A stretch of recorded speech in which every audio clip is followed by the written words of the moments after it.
Bear. Oh, little Larry Bears. Maybe this will be a playing with Larry stream, huh? All right, let's go, buddy. Come here. Come here, honey. Come on.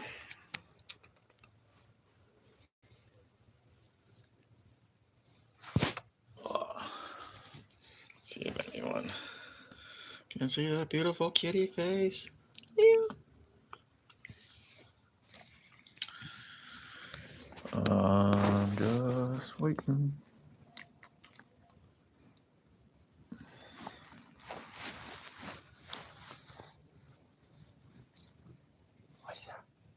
What's that? Someone's here. Someone liked it. Who is it? Who is it, Larry? Who is it? Who is it?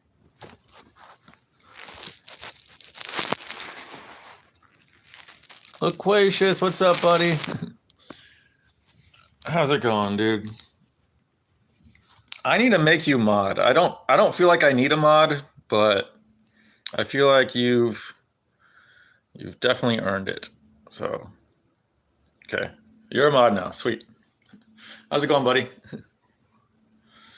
Yeah, Lair Bear. He is happy I'm home now. He's happy I'm home. I'm doing good. I just I made some chicken tenders and rice noodles, and I fucking ate a whole bunch of that. And ate some Mexican shortbread cookies, and then Drew just got off, so I figured I might as well go stream a little bit. I'm only gonna be on too long, just because I streamed so much yesterday that I'm not burnt out, but I don't want to. I can feel myself probably starting to get burned out, so I don't want to fucking overdo it and become a guru and just fucking and then end up resenting it. About to smoke a bowl and upload a short. How's the hair, dude? I don't think you can see it, but there's multiple spots right here where I'm still bleeding. I don't think you can see it, but right here and somewhere around there, it's just bleeding. Last night, oh my god! After I got off the stream last night and tried to go to bed, it fucking hurt like crazy. I ended up just dousing my hair in a shitload of coconut oil, which helped a little bit. But I don't know what the fuck was in that stupid fucking bleach, because it wasn't supposed to be bleach, and I don't know. I've bleached my hair not maybe like 10 times in my life or so. I've never had anything like this where like my scalp's bleeding and it fucking hurts. But today it's not as bad. It's tolerable. It still hurts in those spots where it's just lightly bleeding still. But it's fine though. Like, whatever. I just took it as a sign that I was supposed to have fucking blonde hair again. So I don't know. Very, very unlikely I'm gonna dye my hair anything else ever, probably for the rest of my life after this shit. The only thing I like about it is it does make me look younger, I think, which is good if I am to find someone to fucking marry and have a kid with. They can't be my age, because then our kid's gonna be retarded, you know. So I gotta look younger and gotta go for the fucking young coconuts, right, Larry? Right, little guy. Oh, Larry kind of is my kid at this point. It's not like I feel like I'm more of a parent to him than most parents are to their kids. He's literally biting my foot right now. He's just biting my big toe.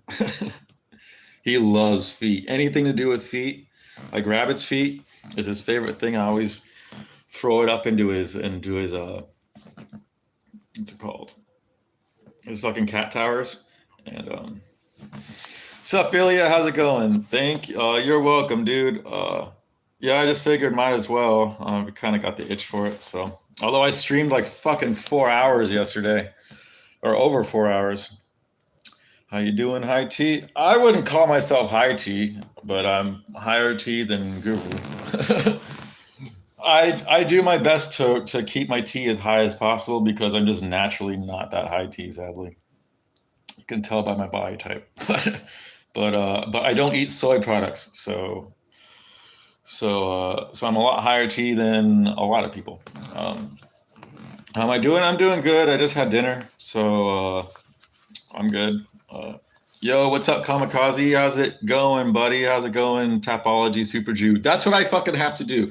I have to make either today or tomorrow. I promise. I will make a chat in Discord that will just it'll just be like no one can post in it besides me and the mods, and it will just be us keeping track of the week. So I'll put the first 2 weeks. Wulad won the first week, and then the last week it was a tie between I Am Fridge and someone named Johnny Boy or something, but I have no idea who the fuck that is in Discord. But they won, and then obviously you won last week, and you got the Super Jew thing. And I'll make I need to figure out what to call the weekly Tapology Jew roll, but I'll do that.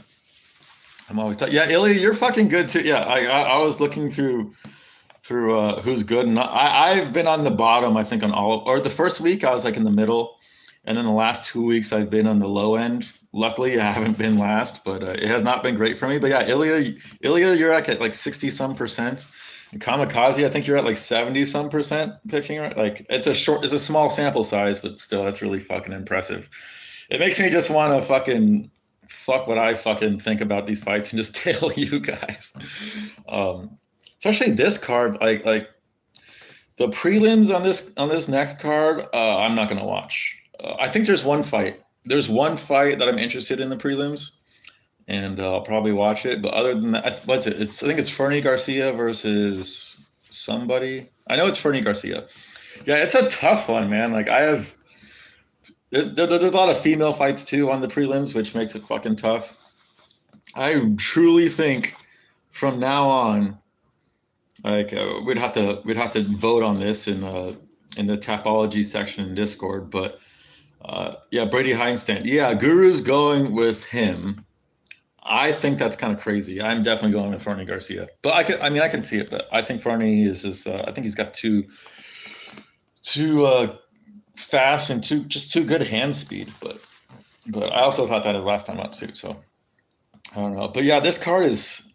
I don't know. It's not the best card, and I'm gonna be skipping the prelims. But what I think we should do is we all have to agree. Well, it'd have to be honor system because and Chemp's not honorable. We have a few non-honorable people, but I feel like on all the predictions we should just if we all just agree to not predict female fights anymore because they're not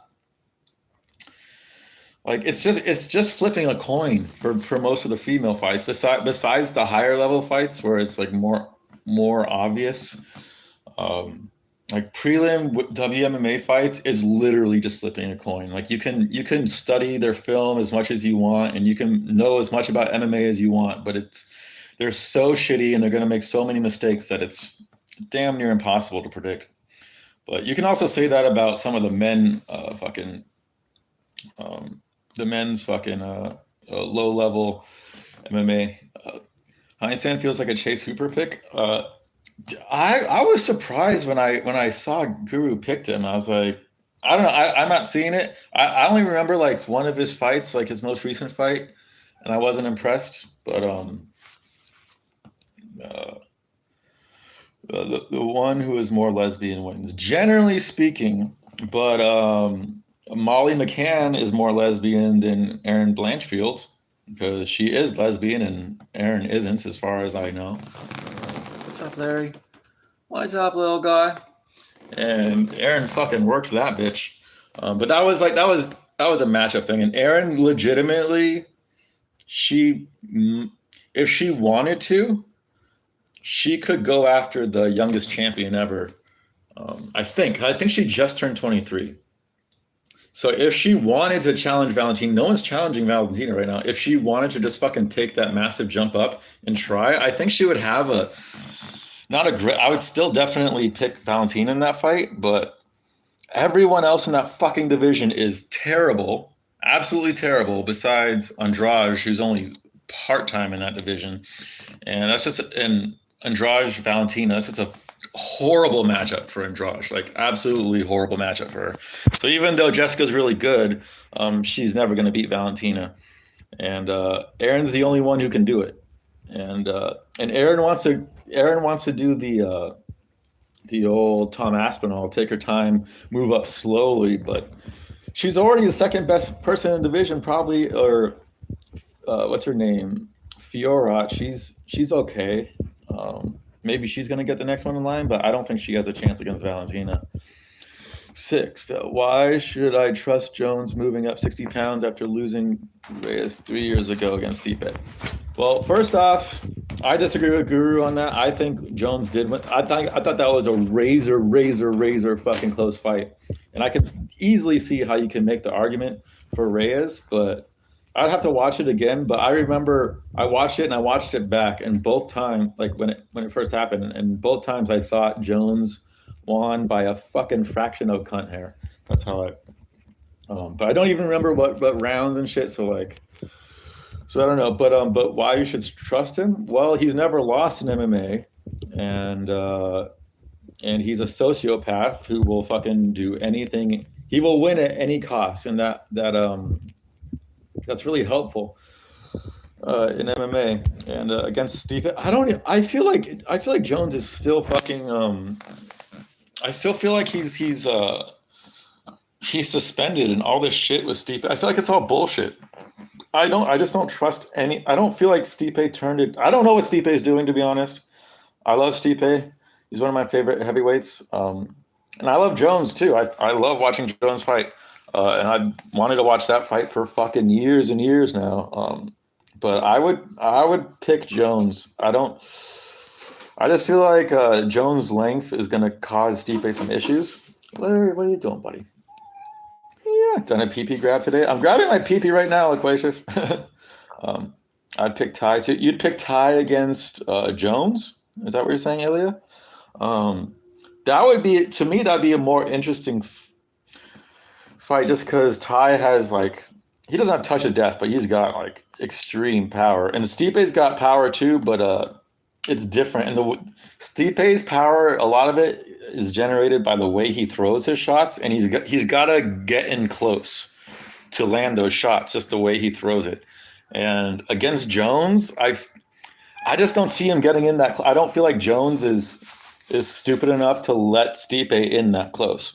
And I feel like they're wrestling. Both Jones and Stipe wrestling would neutralize each other. So, in my opinion, I mean, it all depends on how good of shape Stipe's in, how good of shape Jones is in, and how they both gained a lot of weight allegedly recently. So, a lot of it depends on how well they fucking move at the weight they're currently at. So, there's a lot of unknowns, but just based on what we've seen in their career and the style matchup, I feel like you have to go John Jones. I feel like you fucking have to. Reyes' chin is completely gone now, dude. That's sad, dude. I picked Reyes in that fight. I thought he was going to get a first round KO. That's what I predicted. But he was. I mean, he took a long time off, and you could tell he was rusty.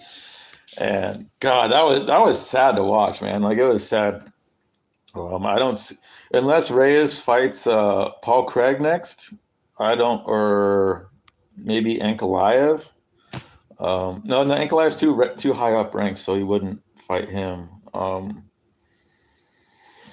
don't know. Other than Paul Craig, like who does Reyes have a chance against? It seems like his chin is completely gone.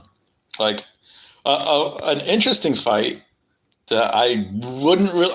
A part of me would love to see, and a part of me would hate to see. I want to see Reyes versus Johnny Walker. Just the battle of the glass cannons. That would be a really fun fight. But honestly, Walker probably destroys him at this point, which is sad because I feel like a few years ago, Reyes would work Walker.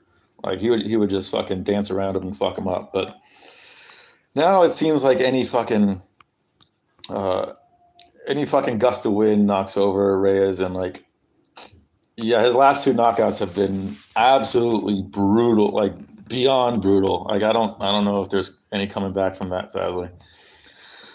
6. Let's be serious. Jones bulking up to 280, but I'm not picking him. Is he two? I don't no idea how much he weighs right now. Like I don't have Instagram and I don't follow any fighters really. Like so I don't really know what he's doing. But Calcer serves you right for not hanging around bus stops. Guru, grab my peepee. What do I do now? Um, that's a good question. I would say grab his PP back, but you don't want to grab his PP back. I guess you just have to let it slide because Guru is gonna grab PPs from time to time, and if you're gonna be part of Jerusalem, part of the initiation process is to be molested by Guru, or to be groomed by Guru, or to be PP grabbed by Guru. Um, it's all yeah, like just don't hang around bus stops anymore if you don't want it to happen, and there's a there's a much better chance of you not getting PP grabbed in the future. But it's not guaranteed because you're part of Jerusalem, and that's just PP grabs are part of the name of the game, Jerusalem.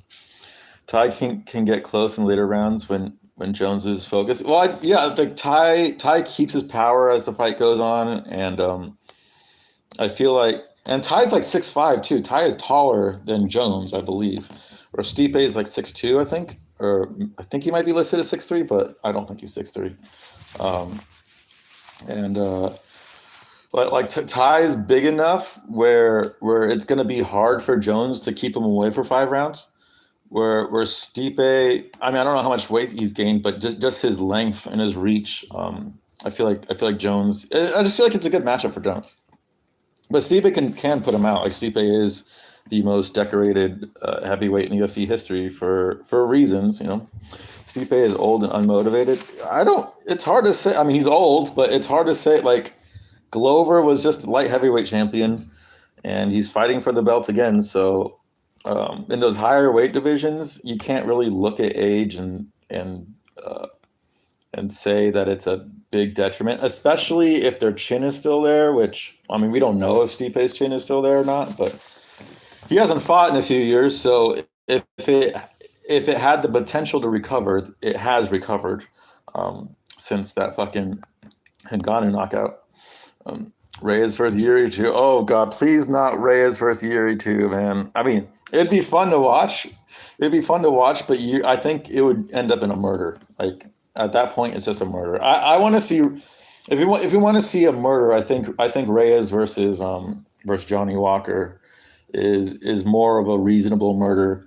Whereas like Reyes has a route to win because Walker has no chin either. But that if Reyes still wants to fucking fight, which I don't know why you would want to at this point, but if he does, I would set him up against either Paul Craig, if like I wanted to give him a chance to like not lose brain cells, or if I just wanted a really fun fight, it'd be Johnny Walker.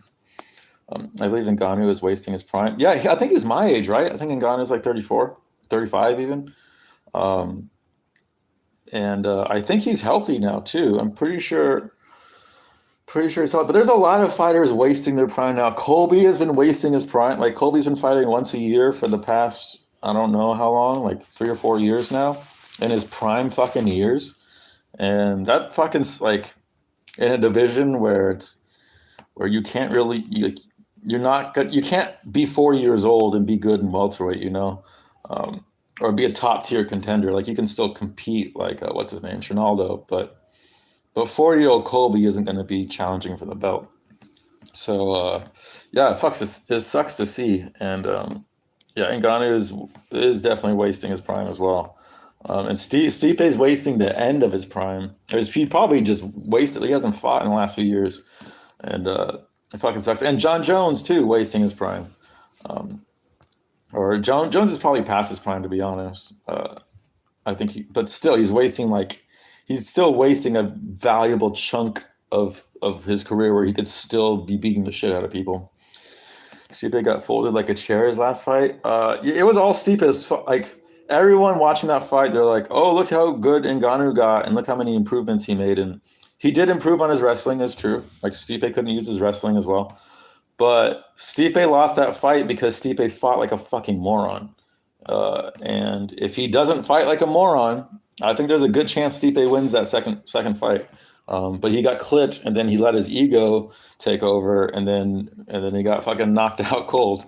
But if he didn't, like if he just fought smart when he got clipped, if he started backing up and being defensive and like buying time before his brain cells fucking start firing again, maybe he can beat Ngannou. Because I still feel like he's way more skilled than Ngannou, and I feel like if you take Ngannou to the deep waters and like he did in the first fight and wear on him cardio wise, like he still would have had a good chance. Perfect comeback fight for Yuri Nikita Krylov. For Yuri, he's fighting Glover right now. Are you talking? Oh, you mean like Reyes Nikita Krylov? Um, Reyes versus Rakic, so they boost Rakic's name. I don't want to see that. Well, personally, I'm not a big fan of Rakic. But secondly, after this loss to Span, Reyes he's probably not even gonna be in the top 10. And I think Rakic is still in the top five, so I don't think that makes the most amount of sense. But I mean, if they're building his name off of Reyes's name, that kind of makes sense. But I'm not really. I don't really subscribe to the theory that you can build someone's name off an old veteran's name. It's like what's a good example? Um, like Michael Chandler and Tony Ferguson. Even though I didn't, and I still don't think Tony's washed. Even he's definitely past his prime, but I don't think he's washed. I think the Nate fight was rigged, and like I felt like after the Michael Chandler fight, people were just talking about how washed Tony is and shit. And even though he looked really fucking good in that fight, and I don't feel like it did. Like the knockout wasn't spectacular and incredible, but if Chandler did that knockout to anyone else, I feel like he would have had the same amount of like adoration for it. I feel like a lot of the narratives when you fight an older fighter and then you knock him out viciously is, oh, that guy probably shouldn't be fighting anymore. For like Frankie Edgar Gutierrez, like no one's really talking about how good Gutierrez looked. He looked really fucking good, like probably better. Like he's always looks fucking quick with his fucking leg kicks, but he looked even quicker somehow. Maybe it was in comparison to Frankie's slowness and oldness, but no one's really talking about that. They're just talking about how it wasn't great to see Frankie get knocked out, and it wasn't. It was not great to see that. Musical made a vid for you. He did really. That's fucking awesome, dude. Reyes, I'm sorry, I meant R word. R word. Oh yeah, I meant Reyes. Okay, yeah, gotcha. Carlo KO's Reyes. I think Augusta win KO's Reyes at this time. He's you have to know when to call. It sucks because just what 4 fights ago, he was challenging for a belt and he was on top of the game and he was and like his future looked pretty promising. But it can like MMA is just a different sport. This isn't fucking basketball or baseball and shit. Like your prime and your career can be taken from you like fucking that. And it's yeah, the way he looked against Span was really fucking not great.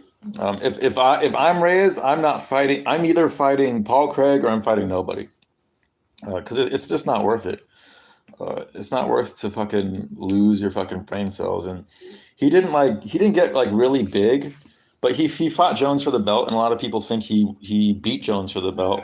So that fact alone, like he should be able to like parlay that into a good career outside of fighting. If he has any level of charisma, which I don't think he has really, but any level of personality or personability, and like that just seems like it's better than rolling the dice on getting brutally knocked out again. This makes me a CTE ridden Reyes impression, but with musical editing and music. Nice, dude. Wait, is he gonna upload that? Is Musical gonna upload that, Loquacious? Or is that specifically for you? Um, now you know what I meant. You took some good hits in sparring today, probably. That will do it, Harold. That will do it. It's been a while since I've taken some hits like that, but yeah, you can scramble some brains. Larry KO's Ngannou, 100% Larry KO's Ngannou. Larry is the kittyweight champion of the world. and I don't think anyone's taking that belt off him anytime soon. I can send on Discord. You can wait until tomorrow. Uh, oh, he's gonna post it tomorrow. Cool. Did you see Yuri and Ganu were sparring together? I heard Guru talk about it. I didn't see it myself, but I'm sure Ngannou is. Well, I'm not. I don't want to say I'm sure, but I would bet Ngannou's not going fucking full force against Yuri when he's got a title fight coming up. But even still, that is risky to fucking spar against Ngannou when you have a fucking title fight coming up. Um, but I mean that's good. What's up, Toasty? How's it going, buddy? Uh, no, he made the vid for to post the leg. Wait, he made the vid for me to post the leg. The leg? Wait, what? I'm confused. I might just be retarded, but Um, I don't know. I'm just walking my mini horse, aka dog. Nice. Yeah, Texas has walkable weather right now. I mean, I went fucking rucking in this, and here is like 2 degrees Celsius and snowing, and I still do it, but I was the only one out. Toast, you got to show your dog on Discord. He sounds like a unit. Yeah, yeah. Take a picture and show him. We are a pro pet Discord. That's for sure. Um, or most of us are, anyways. Uh, the legend, the legend. Who is the legend? Toast is a legend. Toast is a legend. Toast is the ginger legend of Jerusalem. Um, but yeah, this guys who are not like Toast and Loquacious, you're not in. I know Loquacious, you're in the Tapology group, but Toast, your picks are really fucking good too. You should start picking, unless you are in there and I'm retarded and I didn't see your name, or you're under a name that I don't recognize. Um, Join the Tapology group too. Like you guys are way better than me, and I'm fucking in it. Uh, and we're gonna have a weekly roll for the winner, and if you get in the top 1%, like Kamikaze got last week, he was like 43 or something out of over 5,000. Then you get the Super Jew, the Tapology Super Jew moniker as well. So there's bragging rights to be had. Mr. Pibb is a Mong. Mr. Pibb is a massive fucking Mong, dude. Fucking hate that guy. I don't hate him as much as Omar Cuckles. Definitely don't hate him as much as Omar Cuckles. But because every once in a while, Mr. Pibb will say something funny. What's up, William? How's it going, buddy? Yes, I am Nubby's dad. I'm his real dad. I'm not his stepdad. Me and his mom, my baby mama, got a divorce, and I moved away, and now his mom is fucking this fucking Nubby's stepdad. Yeah, his fucking stepdad, and he's even though it's his mom, I feel like Nubby's stepdad fucks Nubby's mom in front of Nubby and makes him watch. Like, so even though it's his mom and not his girlfriend, he's still getting cucked by his stepdad, which is really sad, dude. Like, prayers for Nubby. You get to be purple, yeah, or any color you want. Like, if you don't want to be purple, like Darling, I think it was Darling Boy that made the role, but you can pick the color. Although I couldn't, like, if I win it, I couldn't be purple. Like, admin is like it's locked with white. I think maybe Darling Boy can change it, but all the admins are locked in white, so I wouldn't be able to be purple. But I'd still get the what's it called, the role. Kamikaze is a German mystic. Yeah, he's like 73% or some shit like that. It's fucking crazy. Uh, I think I'm at 53% or some shit. I'm barely above 500. But I don't really like. I'm just not good at predicting the prelims. Like, I'm not good at remembering all the fighters and remembering what the fuck they're good at and what they're bad at. So like, I basically base it off. Like, I listen to Guru, and I'll listen to like James Krause. Although he generally only does the main card things, and I'll listen to a few others. Sometimes Heavy Hands, if you're aware of that podcast. Sometimes I listen to them, and I just kind of use my gut to see if like what they're saying is right or not. But a lot of times I don't even fucking remember. I'm actually Greek. Nick the Greek is hilarious. Wait, Yanni the Greek? Wait. Um, the skeleton in his own the guy who's the skeleton in his own closet. I hope his stepdad isn't abusing him physically. He probably is. Um, he probably is. That's why Nubby trains MMA, and that's why he's so deeply rooted in MMA and Roblox MMA. Is because every time he trains and every time he plays Roblox and beats the shit out of another Roblox character, he's imagining it's his stepdad. So, I mean, that's my theory, anyways. Kamikaze, do you live in Germany? I believe he does live in Germany. Cheddarhead, I just did my Tapology picks. I'll be happy if I get 50%. Cheddarhead, you were second last time, right? I'm pretty sure. Well, I mean, yeah, this is a shitty card, but weren't you second behind Kamikaze in this last card? Like, you did really fucking good. Um, but yeah, the prelims on this card, like, the main card isn't that bad.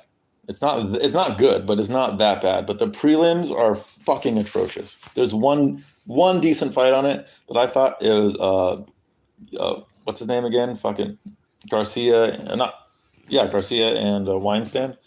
That's the only one I'm interested in. But yes, it's not a great card. Yeah, I meant Yanni. Yeah, Yanni the Greek. I've been Yanni's been on my radar for years now. Um, I used to watch him. He used to be on a football betting show. I still watch that show sometimes, but he's not on it anymore. Believe it or not, he really is a good bettor. Like, the problem with Yanni is that all his bets are like, or the majority of his bets in any sport, they're stats based, and in MMA you can't use stats. You can't be like, oh, this person is fucking on a 10 fight win streak, so I'm gonna go with him, or like you can, like you can't. You have to look at matchups. And Yanni clearly doesn't know shit about MMA, and he's clearly fucking terrible at it. But when it comes to like baseball and football and basketball, he actually is a really good bettor. And I've learned a lot from him, just in terms of bankroll management and ways to think about betting, and strategies to go about betting. Um, I'd just get a rope and choke that motherfucker if I had 12-year-old strength. Are you talking about Nubby's stepdad? R.I.P. Nubby's innocence. He's been corrupted by the Beanie Cult. No, he didn't get corrupted by the Beanie Cult. He got corrupted by his stepdad and his fucking slutty ass mom. He should just kill him and say it was self defense. I think all of Jerusalem would vouch for Nubby. Would say, hey, this guy's not a murderer. He would never kill anybody. But this guy was forcing him to watch him fuck his mom. It's like, kind of had to. Prelims are an F. Main card is a C minus. Yeah, I'd agree. Yeah. Prelims are like an F minus. I'd say main card is like a C. I'm gonna skip the prelims almost for sure. I don't remember what time the card starts. It's probably a fucking, what's it called? The Las Vegas card. So it's probably gonna start relatively early. Nubby's 12. I think he's 13 or 14. 12 is the meme. I think he started watching Guru when he's 12, but he's in high school now, so he's at minimum 13, but he might even be 14 at this point. Um, in MMA, you got to look who is a can crusher just to build a record. Yeah, you gotta look at who they fought, and you got to look at, well, style is the main thing. Like, you got to look at how the styles match up, and to even be able to begin to analyze that shit, you have to know a shitload about MMA. Um, I mean, I've been watching MMA literally my entire fucking life, and I'm still not that great at predicting MMA. So I'm probably just gonna tail Kamikaze from now on. Yeah, he's 12 or 13. His voice hasn't cracked. Dude, my voice started changing when I was like 10 or 11, so I think he's just a late bloomer. Um, but no, I know he's in high school. I know that for a fact. So uh, he's at least 13. Kamikaze did fucking amazing. Didn't you nail the last two? Yeah, he did. He did. He nailed the last two 100% perfect. He said Zhang round two and Pereira round five. I had Zhang round four TKO and Pereira round two TKO, with those. But he nailed it, man. He nailed it. Um, oh, you sent a picture of a dog. Nice, nice. I gotta look that up when I'm done. Um, is his mom actually a slutty MILF? Yeah, I'm pretty sure. Does he bite Negros? Does he bite Negroes? Wait, does who bite Negroes? Oh, the dog. The dog bites people.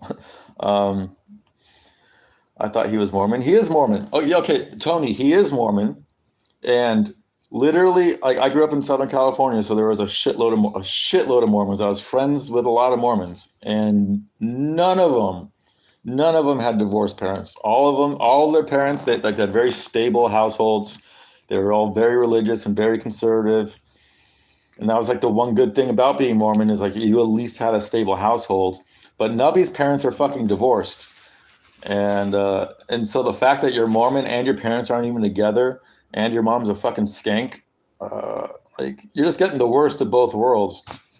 It sucks for Nubby, man. Like Nubby's only redemption is the fact that he's gonna take over for Guru one day, and he's gonna be like a main capper of mixed martial arts on YouTube, and he is good too. Like a lot of times, Nubby calls shit down like really well. Like you'd be surprised how accurate he is. His take on Chandler Poirier was I didn't think it was good, and I think that was the last time I disagreed with him in a while. But for the most part, I usually agree with Nubby because he's been watching it. I mean, he's probably been watching it since he was a tiny little kid too, so he's grown up with it. Yeah, I was about to say divorce is forbidden in Mormon culture. It's not forbidden, but it's heavily, heavily, heavily looked down upon, and they generally don't do it. He's half Rottweiler, half Roblox. For the sake of Nubby, and if his mom's hot, I'd beat up his stepdad and fuck his mom. Do it, William. William, you'd be a much better stepdad of Nubby than his current stepdad. Um, like Nubby was posting in Discord last night. When I woke up and I checked Discord, like the things he was saying, I was like, if it sounds like his dad is like fucking molest him. He said something like it's wild to shower at night with the lights off, and this is just me reading between the lines, but I feel like Nubby is just showering with the lights off at like 2 a.m. because he doesn't want his stepdad to come in and fucking pee pee grab him and shit. So prayers for Nubby. Like let's get Nubby's mom uh, a better cock to ride. One that isn't gonna beat up Nubby. Me and my Nubby spray paint racial slurs in Roblox paint. Yeah, I'm sure that's a Nubby. That's a Nubby and toast. What's it called? Fucking God! Like my ability to recall words is so fucking shitty these days. The fuck is called? God damn it! I can't even think of the word right now. Calling card, something like calling card. Signature. Yeah. Nubby and Toast signature is spray painting racial slurs and no Roblox paint. Um, bro, sounds like Pat Barry related. Yeah, it's a Pat Barry situation for sure. And when you're younger, you tend to be more enthusiastic about things. So I can imagine he's extremely into analyzing MMA. Yeah, yeah. It's his whole Nubby's entire life is MMA and Roblox MMA. I'm still in Nubby's Roblox MMA Discord. Um, I don't know why. He invited everyone to it like fucking months ago. I was the only one who joined just because I was like I'd never even heard of Roblox other than Nubby, and so I was like curious of what the fuck it was and everything. And maybe it's because there's a little Pat Barry in me, but I'm still in that thing, and he's on it all the time. So like he's only thinking about MMA and robot MMA. So that's his life. He's very enthusiastic about it. Poor Nubby, he should call Child Protection Services if his stepdad actually grabs his pee pee. I mean, he probably does. I think molesting will make Nubby grow up better. Only the strong survive. Yeah, Nubby. If Nubby is getting molested, he will eventually. It will raise his testosterone because he will feel the need to get bigger and stronger to defend himself and to defend his pee. And Nubby has Jerusalem backing him, so in the end, Nubby will win. Like you can only molest Nubby so much before he's gonna beat the shit out of you. He should just ask a guy from some kickboxing gym or something to fuck up his stepdad. Nubby allegedly trains. I don't know how true that is though, because Nubby lies a lot. So I don't know how. I don't know how often he trains, and he's Mormon too. It's hard to imagine Mormon parents allowing their 13-year-old kid to train and beating the shit out of other people. But at the same time, they're divorced too, and he's allowed to drink caffeine. A lot of Mormons, they don't drink caffeine and they're not allowed, but Nubby drinks caffeine, which is crazy. I don't drink fucking caffeine, but Nubby does. And I'm more Mormon than Nubby in that sense. Um, if Nubby was in my area, I'd definitely help him. But fuck, that torture makes man. Well, I don't know. I had a fucking brutal fucking childhood, and I don't think it turned me into a man at all. I think it just like it just gave me better like skills to like cope with fucking bullshit, I guess. Um, but I wouldn't say like it raised my testosterone like Guru said it does. Because if so, I'd have more fucking testosterone now. If you self train, you suck. It's just facts. Well, I mean, I don't know how you train. Like you can like hit the bag and like, but how do you train grappling by yourself? Like you can't really. Like you can stretch, um, and there's certain things that yeah you can't just do by yourself. But Nubby probably does self train, but I don't know. Where does Nubby live? I don't know. I know he's in the United States. He's Mormon. I know he's on the West Coast because he's Mormon. I want to say he's in California. Uh, I would bet. I would bet a lot of money that he's either in California or very close to California. Um, Nubby's stepdad slips perks into his PJ sandwiches. Yeah, that's how he sedates Nubby so he can do his pee-pee grabs because a fully alert Nubby, you're not grabbing that guy's pee-pee. He's not going to let you grab his pee-pee. But a perked up, I feel like Nubby's stepdad just pours a little bit of lean into Nubby's grape juice, and that's how he lowers his defenses to get his pee-pee grabs. I'm on the stepdad's team. He's teaching Nubby a valuable life lesson early. First time he lived in Utah. Wait, he does live in Utah? 'Cause I know because I remember one time he said, "Guys, I'm in Salt Lake City. What should I do?" or something like that. But I took that as like he doesn't live in Salt Lake City. So if he doesn't live in Salt Lake City, he probably doesn't live in Utah because like the vast majority of people who live in Utah live in Salt Lake City. But he could live in like a small town in Utah. That's very possible. He's definitely on the west side of the United States. Double leg the heavy back sprawl. Yeah. You could do the like the Tony Ferguson type training by yourself, but that's only gonna get you so good. Um, I'd let someone grab my peepee for a perk. Well, you should fucking get in touch with Nubby's stepdad because he would probably fucking take that offer.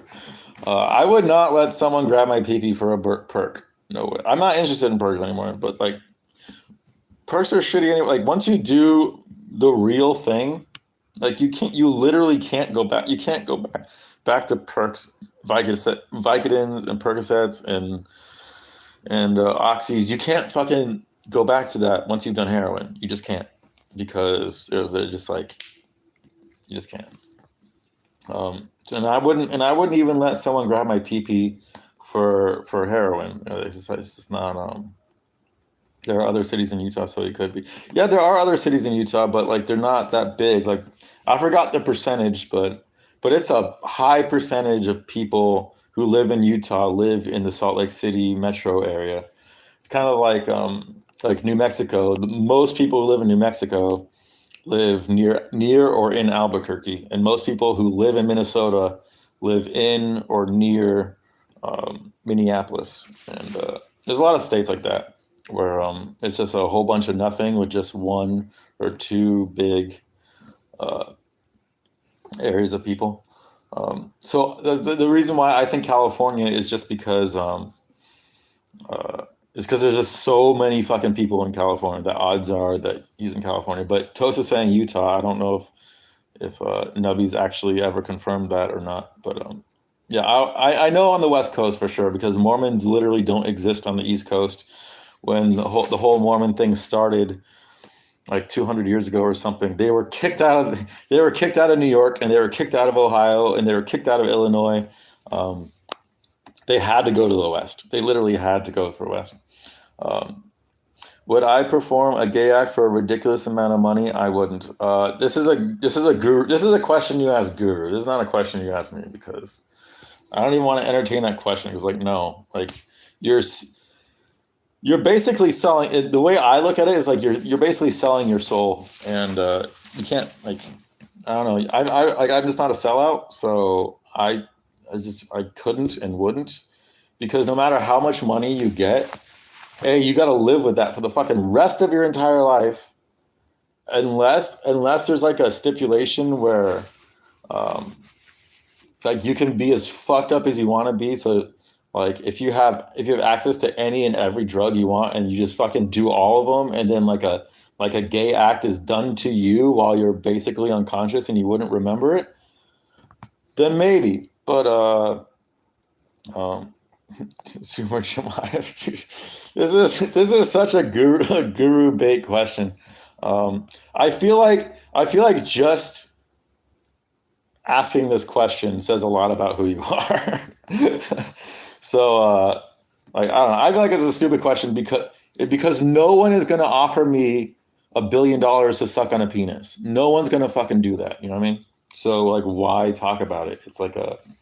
It's either a bait question, or it's I'm fantasizing about someone fucking giving me a good reason to fucking suck a dick type thing. So that's kind of my view on it.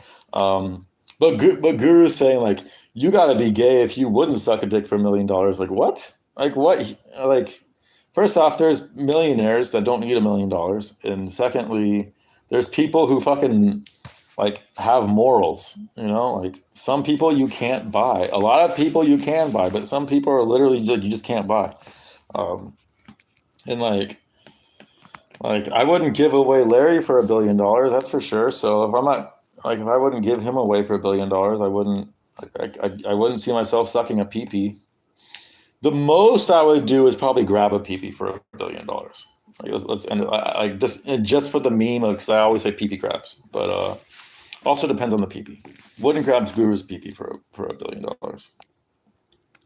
But let's get off this fucking topic. Someone ask a fucking different question than fucking gay shit. Thank you so much, William. It's always your generation that brings up these questions.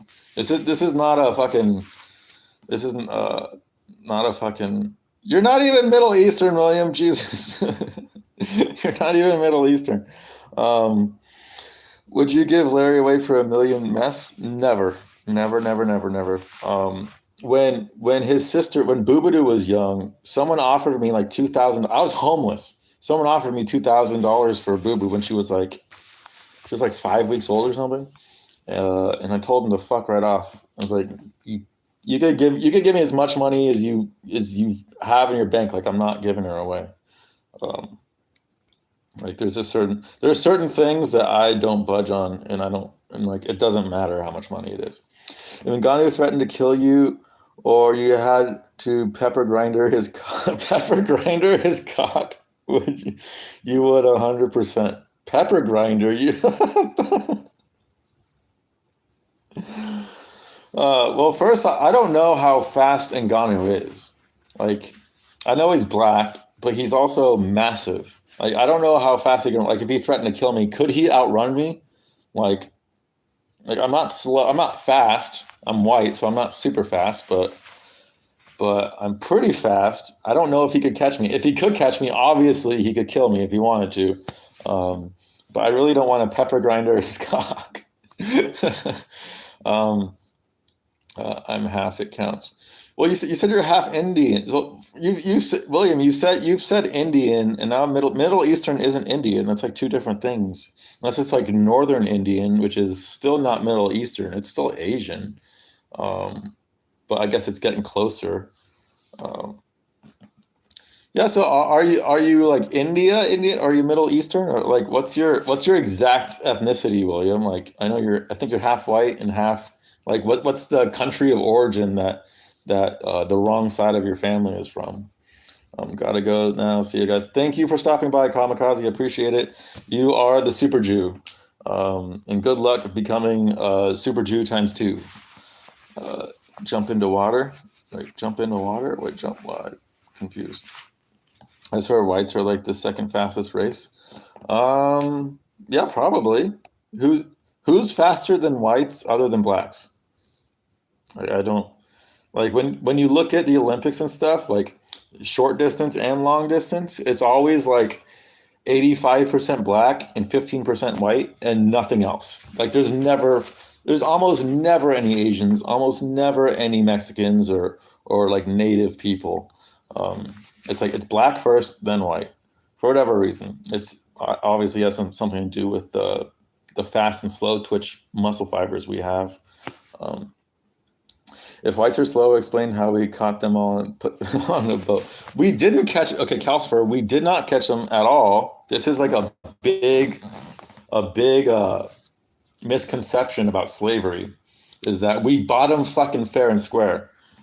The slaves we bought from Africa were already slaves. They were African tribes enslaving people from other African tribes, and then we gave them guns and shit, and gave them like food and shit as bartering for slaves. And then like 10% of the slaves went up to the United States, and like a shitload more of them went into South America. That's why Brazil has so many black people, and that's why they're more mixed than the United States is because the vast majority of the slave trade, like it went to like the Caribbean islands, and a lot went to fucking Brazil. And we bought them fair and fucking square. We never, no white people went into Africa and enslaved black people and brought them back. That never fucking happened. Like that, like we bought them fair and square. So to say that like white started slavery, or like no, we perpetuated it. But not saying it was a great thing to do, but it was not an inherently white thing. And all the fucking slavery that was going on in the Americas at the time um, was way worse than what we were doing. Blacks when they've stolen something. Blacks when they've stolen. I'm fast as fuck, boy. Well, you're ginger, so that's like a supreme. There is some like weird genetic anomaly with gingers, and you're still young too. Like I have no idea what my top speed is now at fucking 34. Like I used to be decently fast, but I was always more quick than fast. Like I still have very quick hand speed, and that's always been my calling card. Like when I was playing basketball, I was never really fast, but I was very quick. I was very shifty, and my crossovers were super good because they were super quick. But my top speed was never really that high. Um, Indians are terrible at every sport. Like Indians, I think they're good at like cricket, maybe, or like some other stupid sport that no one else cares about. I know they sold them to us. I was just joking. Oh, okay, Cosford, yeah, that was a good joke. But yeah, I fucking hate when I hear people say that like we went to Africa and enslaved them. We didn't enslave shit. We bought them fair and square. Um, and some people think, well, that's just as bad. And it's like, but that's not a referendum on us. It's like all races have been involved in slavery. It's not a white people thing. It's a fucking everything. Everyone did it in the past, and there's still countries that are still doing it. It's not great, but like it's not a race thing. It's a morality thing across all cultures. I don't know how to answer that because Indians came to South Africa more than 100 years ago. My mom came from Germany directly. Um, oh wait, so your mom is Indian, but she's from Germany. She's brown, like her skin is brown, but she was born in Germany, is what I'm taking. You're saying? Um, should have sterilized them on arrival. Oh my God, Loquacious. That would have been the greatest fucking idea. The only problem with that is then you can't keep making more slaves, and they never anticipated slavery being illegal at some point. Uh, sad. A lot of times I wonder, like, what would the United States look like, and what would the world look like if the South won instead of the North during the Civil War? Like, what would my life look like? Like, would I own like, I probably would. Like, if I could, I definitely would. Um, I feel like I'd be one of the better slave owners for sure. But if you could just have free labor, like you're gonna fucking do it. There are no Indians in any professional sports. I'm trying to no, there was an Indian in baseball around one time. There was a pitcher, I forgot his name. He wasn't great, but they do exist, but they're really fucking rare. Cricket ain't a sport. Yeah, cricket is just gay baseball, and baseball's fucking gay. So it's like a gayer version of an already gay sport. Well, cricket slander, we have the biggest cricket court in the world in Houston. Um, and no one probably uses it, I'm guessing, Toast. Like, who the fuck plays cricket? That cricket games can go on for fucking ever, and they don't really even make sense. Um, like, I've tried watching cricket a little bit and just to like figure out why people like it or why people watch it, and it just seems like a version of baseball that makes a lot less sense. Blacks enslaved each other in ancient Africa too. Yeah, that's what I'm saying. Like, slavery has gone on for thousands and thousands of years across all colors and all cultures. It's a natural thing that's gonna happen if like people's morals aren't in check. um, I was thinking, do you think you could KO a dog? It depends on the dog. It depends on the dog. If it's like a little chihuahua, yeah, I'm pretty sure I could KO a chihuahua. But if it's like a fucking mastiff that weighs more than me, like a 200-pound mastiff, that's fucking like, and its jaw isn't like if its mouth was open, it's like that pantsing, I could still probably knock it out. But if its jaw was closed, I doubt I could knock out a fucking beast like that. Um, Toast dog. I didn't see. I can't check. If I check it, then the stream is gonna go down. Um, how big is Toast dog? Like, is it like size wise? Big one. Well, but it still doesn't really tell me. Like there's different varying degrees of big when it comes to dog. Um, but I mean, a big part of me says, yeah, I remember that Boss Rutan story. Boss Rutan stories were fucking hysterical. Love that guy. KB Buller, I don't know who that is. Ilya, no idea who that is. It sounds like an Indian of some sort, but I don't know. Boss Rutan is great. Boss Rutan is fucking yeah. Like his stories are. Boss Rutan and Mauro Ronaldo are easily, by far and away, the best goat commentary ever. Um, I just feel like they worked off so well with each other. I think Moro has the perfect voice and the perfect level of enthusiasm to be like the play-by-play guy, and has the perfect personality, um, and like the perfect like perspective to be the color man. I wish UFC would fucking hire that team. Did you hear his story about when he was withdrawing from opioids? Boss Rudens? No, I don't think I've heard that one. I feel like I've heard a lot of his stories, but I don't think I've heard that one. It's probably fucking hysterical knowing Boss. Blacks are definitely more genetically aggressive. Uh, yes and no. Yes, but they also. Well, I agree. Zoomer, I agree. Like that is true. That is true. But at the same time, like I live in Cleveland, so there's a lot of blacks here, and minorities are way more likely to wear a mask and get the vax and fucking and comply with government shit. Way more likely than white people. And same like women, minorities, and gays and trans, especially the gays and trans. Like you can like if you identify as that bullshit, it's like a guarantee that you're triple fucking boosted and you're wearing 7 masks every time you go out still. Um, but any out like the Asians like they all fucking black people hated the vaccine. No, not here, dude. Not here. Not here. They were all for it here. They knew better. They didn't know better. They're retarded, dude. Like they literally don't know better. That's the thing about uh, people genetically from that world is that their IQ is not that high. on average. Like, there's obviously smart black people. I would say John Jones is a fucking he's a sociopath and he's a piece of shit and he's got a lot of issues. But I think John Jones is a fucking genius, and you can see it in the way he fights. Like that motherfucker's really fucking smart. Um, Vic Glenn's impression. Ayo, bet. I've literally watched Vic Glenn's for like 5 seconds just so I can just get a read on what Guru was making fun of and what Polidori was referring to. But I literally only watched him for 5 seconds because I can't stand people like that. I can't watch people like that. It's fucking it sucks the life of my sick soul watching people talk in a fake. This is why I can't listen to Andrew Tate. This is why, like, anyone who speaks in a contrived, like, they're clearly just doing it to try to be cool.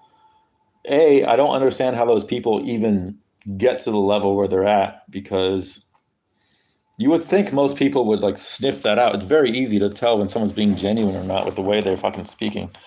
And yeah, so I can't really do an impression of him. All I know is, I bet, I bet. And my old stupid fucking weed dealer, he probably like listened to him or something, because he used to always say that. Fucking skinny white guy. He'd always go, I bet, I bet. And he was one of those guys, like anything with black culture, like he was all about, and he just absorbed it for himself, and he just thought it was the coolest shit. I just think that it's just so lame. Like just because something's from a different culture than you, it doesn't make it cool. It doesn't make it not cool, and it doesn't make it cool, and it definitely doesn't. It's not like a reason to fucking adopt it for yourself. I wish John Jones could blast as much sauce as he wants, so he could see him do lateral drop people again. Yeah, I like fully juiced Jones is the best fighter ever, in my opinion. Like, Jones on the come up was insane. Like, he went through everyone like a hot knife through butter. Like, there was no one even close to giving him an issue all the way up until, like, I want to say Gustafson was the first guy that actually gave him an issue.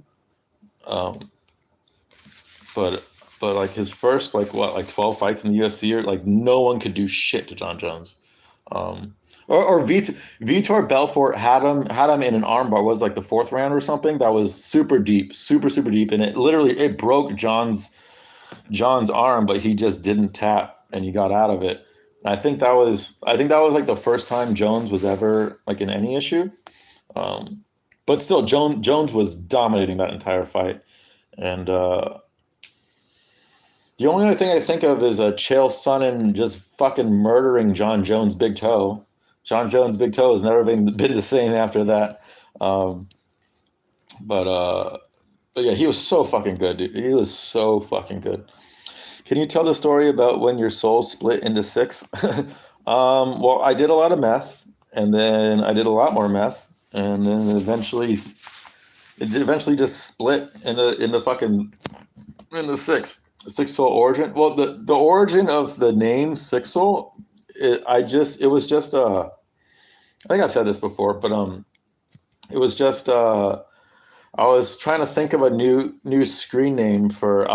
My friend got me into a Dragon Ball Z game. I never watched Dragon Ball Z as a kid, but this was like uh, even though it was Dragon Ball Z based, you didn't need to know shit about Dragon Ball Z to play it. It was just a fighting game, and I was just thinking of a screen name, and it just randomly came to me. I was like, Six Soul. That sounds kind of cool, and that was like 13 years ago, and I just kept it.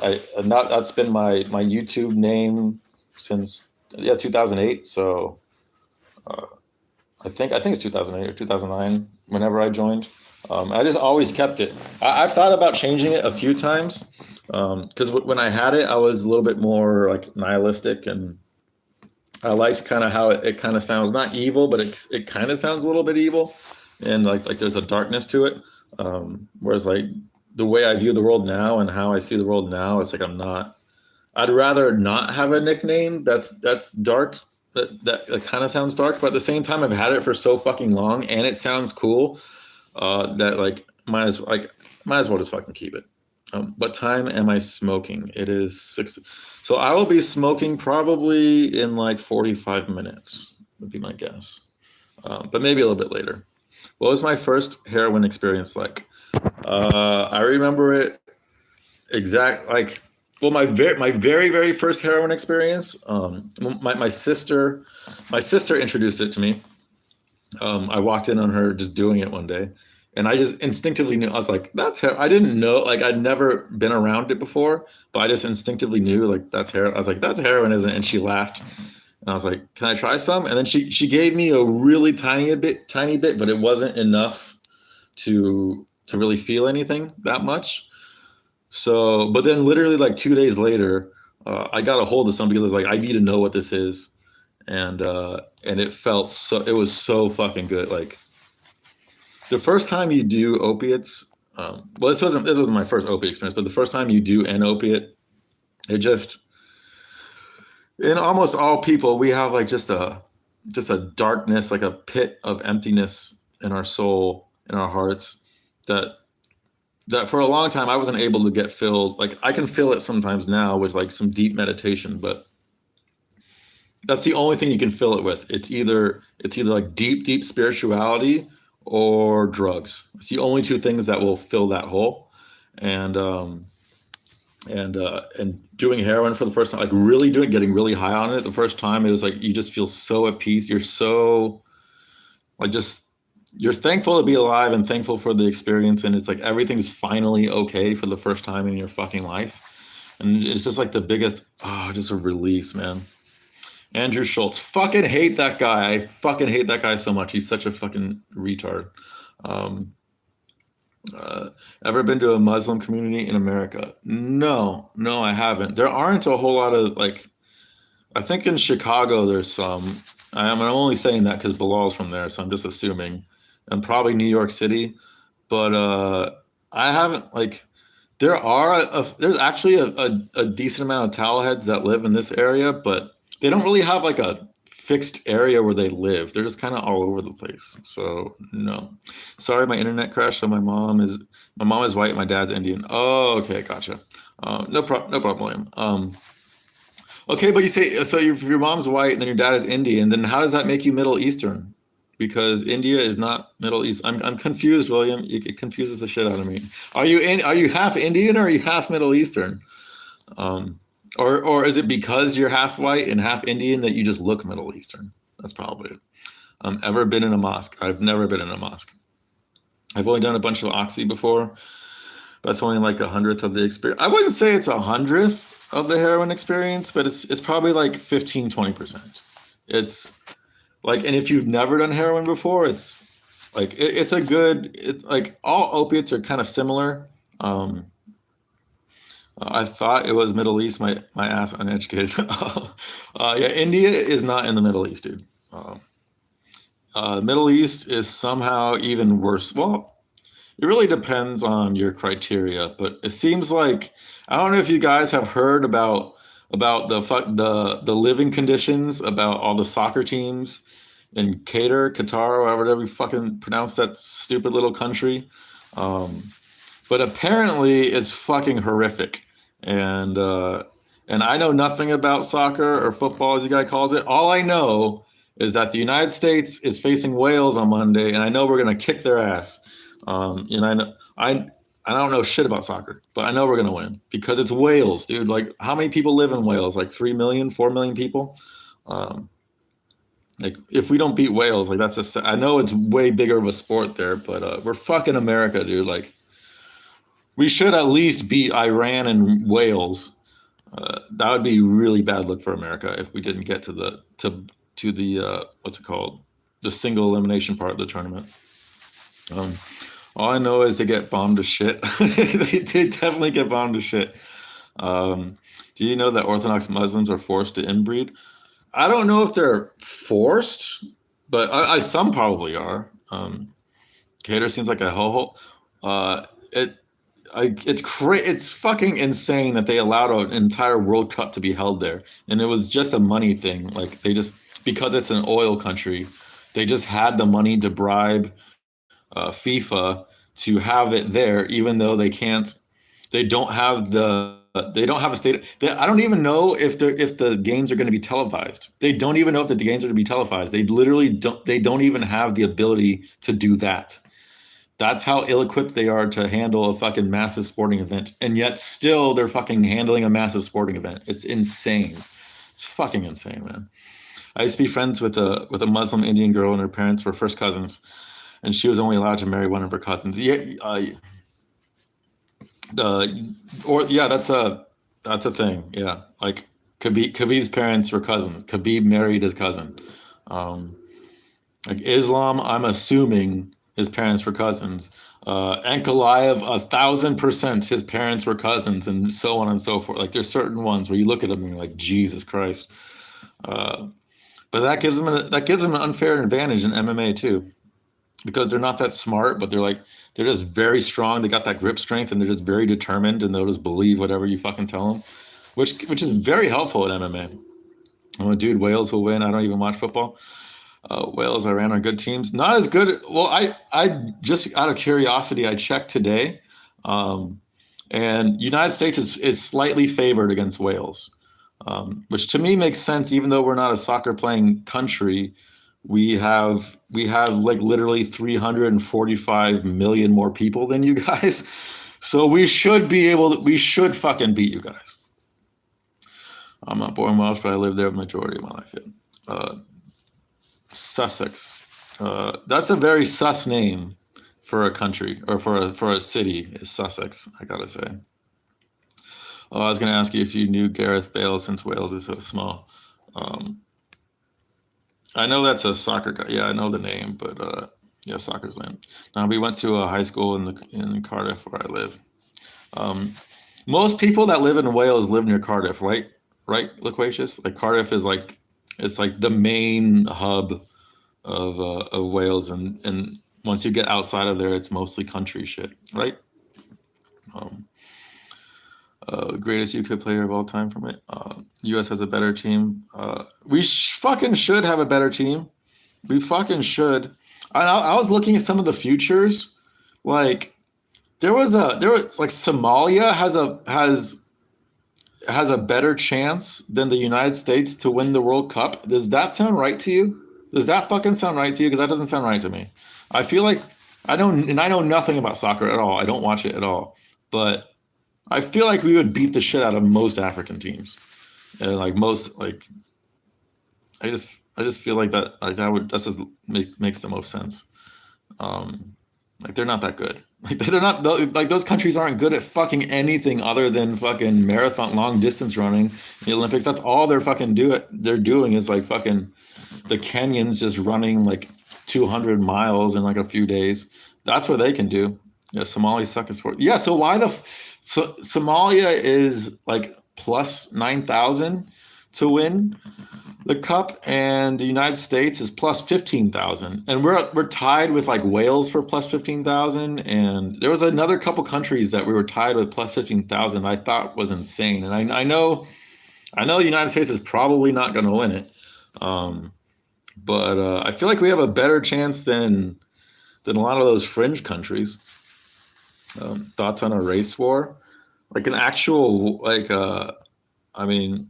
I don't know how that would actually happen because all the countries are just kind of not all the countries, but we're all so mixed up. Like, how would you have a race war in America or in the UK in 2022? Like, we're all mixed up. We all like we all live next to different ethnicities of people, so it'd be really fucking hard to have a race war these days. Um, East Africans are more endurance, and West Africans are more fast twitch. Now you're starting to sound like guru, but I'm guessing there's some science to that. Like I haven't. Is Where the fuck is Somalia? Somalia West Africa? Uh, or is it South? I genuinely have no idea where. I know it's in Africa somewhere. I don't even know that actually for sure, but I'm assuming it is. Um, you just have a race war. um, yeah, but the logistics of that, it's tough when your neighbors are different races than you, and all of a sudden you're at war with your neighbors. It would very east Somalia. Oh, Somalia. Oh, yeah. Oh, okay, I think so, Somalia is the is the country that like kind of juts out on the east end and that kind of sticks up and then goes like it sticks up and goes back in. Is that Somalia? Is that what I'm thinking about? And like and off the coast of Somalia is that um I forgot what country it is. Tasmania or Tanzania or some shit like that. I think I can visualize it. Um Somalia is where the pirates at, by the Gulf of Arabia. Yeah. Um yeah, that's what I thought. Um how the fuck are those motherfuckers better than the United States at soccer or at anything? At fucking anything. I have a hard time believing that. They live like on the equator, so and I don't even think they have uh like running water and electricity and shit in a lot of these places. How are they better than America? That's soccer. Like I know no one in America gives a shit about soccer besides when I lived in Seattle, they do. Seattle, the Pacific Northwest in general, they do care about a lot about soccer, and I would imagine probably a lot of places that are near the Canadian border care more about soccer. But at the same time, Canada has a worse team than America, and I think they care about it more. Um, so I don't fucking know exactly, uh, but that'd be cool if America fucking won it. I don't think we've ever won it before. The more soy the place, the more they like it. That's what it seems like. Because they fucking love it in the UK. Like it's their fucking life in the fucking UK. They make gangs and shit based on it. Um, I had a roommate that was from the UK, and he was trying to explain to me because I was asking him. I was like, why the fuck would you like fight a group of people over a sport, over being a fan of a sport? Like it makes sense if it's like if the sport is fighting, maybe then it kind of makes sense. But it's just fucking soccer, like the fucking soyest sport ever. Like it's basically a non-contact sport, and you're gonna fight another group of people because they're fans of a different soy team than you. American football is alpha. American football is 1,000% rigged. That's the issue with it. Like it's definitely a better sport, and there's a lot more strategy, and it's more fun to watch, I think. But it's also so fucking rigged. Um, but so is soccer. Like all professional sports are. So yeah, Calcifer, have you talked to Reese yet? Oh yeah, have you talked? Yeah, did you congratulate him on the win? Um, Nice, dude. Yeah, I didn't see the fight. I was out fucking getting weed, but yeah, I saw that he won. So that's fucking cool, dude. Um, yeah, did you give him a celebratory pee grab at the gym, or did he give you a celebratory pee grab at the gym? 'Cause that'd be kind of cool. And how did that fight go? Was it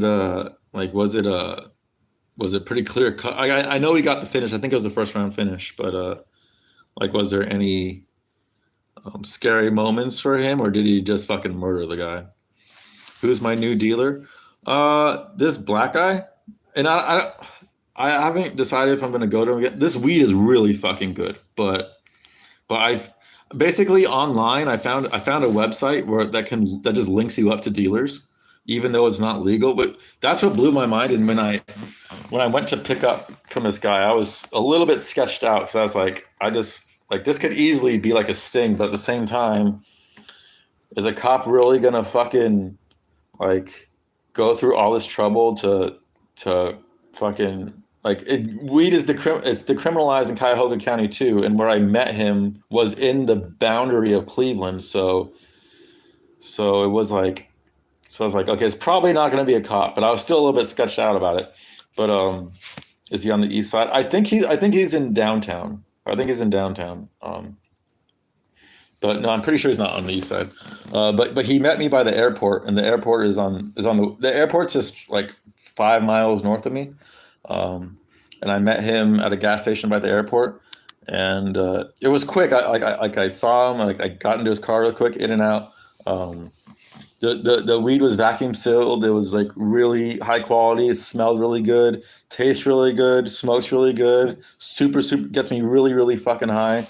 $30 an eighth, and even cheaper if I buy more, which I generally buy more than that. But So lots of good things, but literally right when I got home, because um, he's like leave a comment because you can leave like a review and comment and shit. He's like please like it would help if you leave a comment whenever and so I did and like leaving a comment there was a brand new dealer that just popped up that a few people had left comments that day that I said this before that he was selling 40 for a half for OG Kush and 55 for a half for like something Skittles like orange Skittles.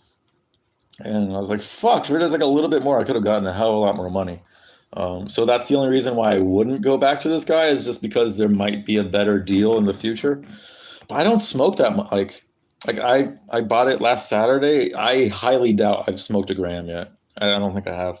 Um, I only smoke at night, and I only smoke generally 2 times a day, 2 times at night, and then that one time when Larry woke me up again last night at 4 in the morning, but I was still high, so like, I was able to go back to sleep. Um, but yeah, generally I only smoke 2 bowls a night, and they're gravity bowls too, so they're really small. Um, let's see. I don't know. I feel like the cops would sting people all the time on a website like that. It seems like that, Zoomer, but the thing is, weed got decriminalized in the county I live in.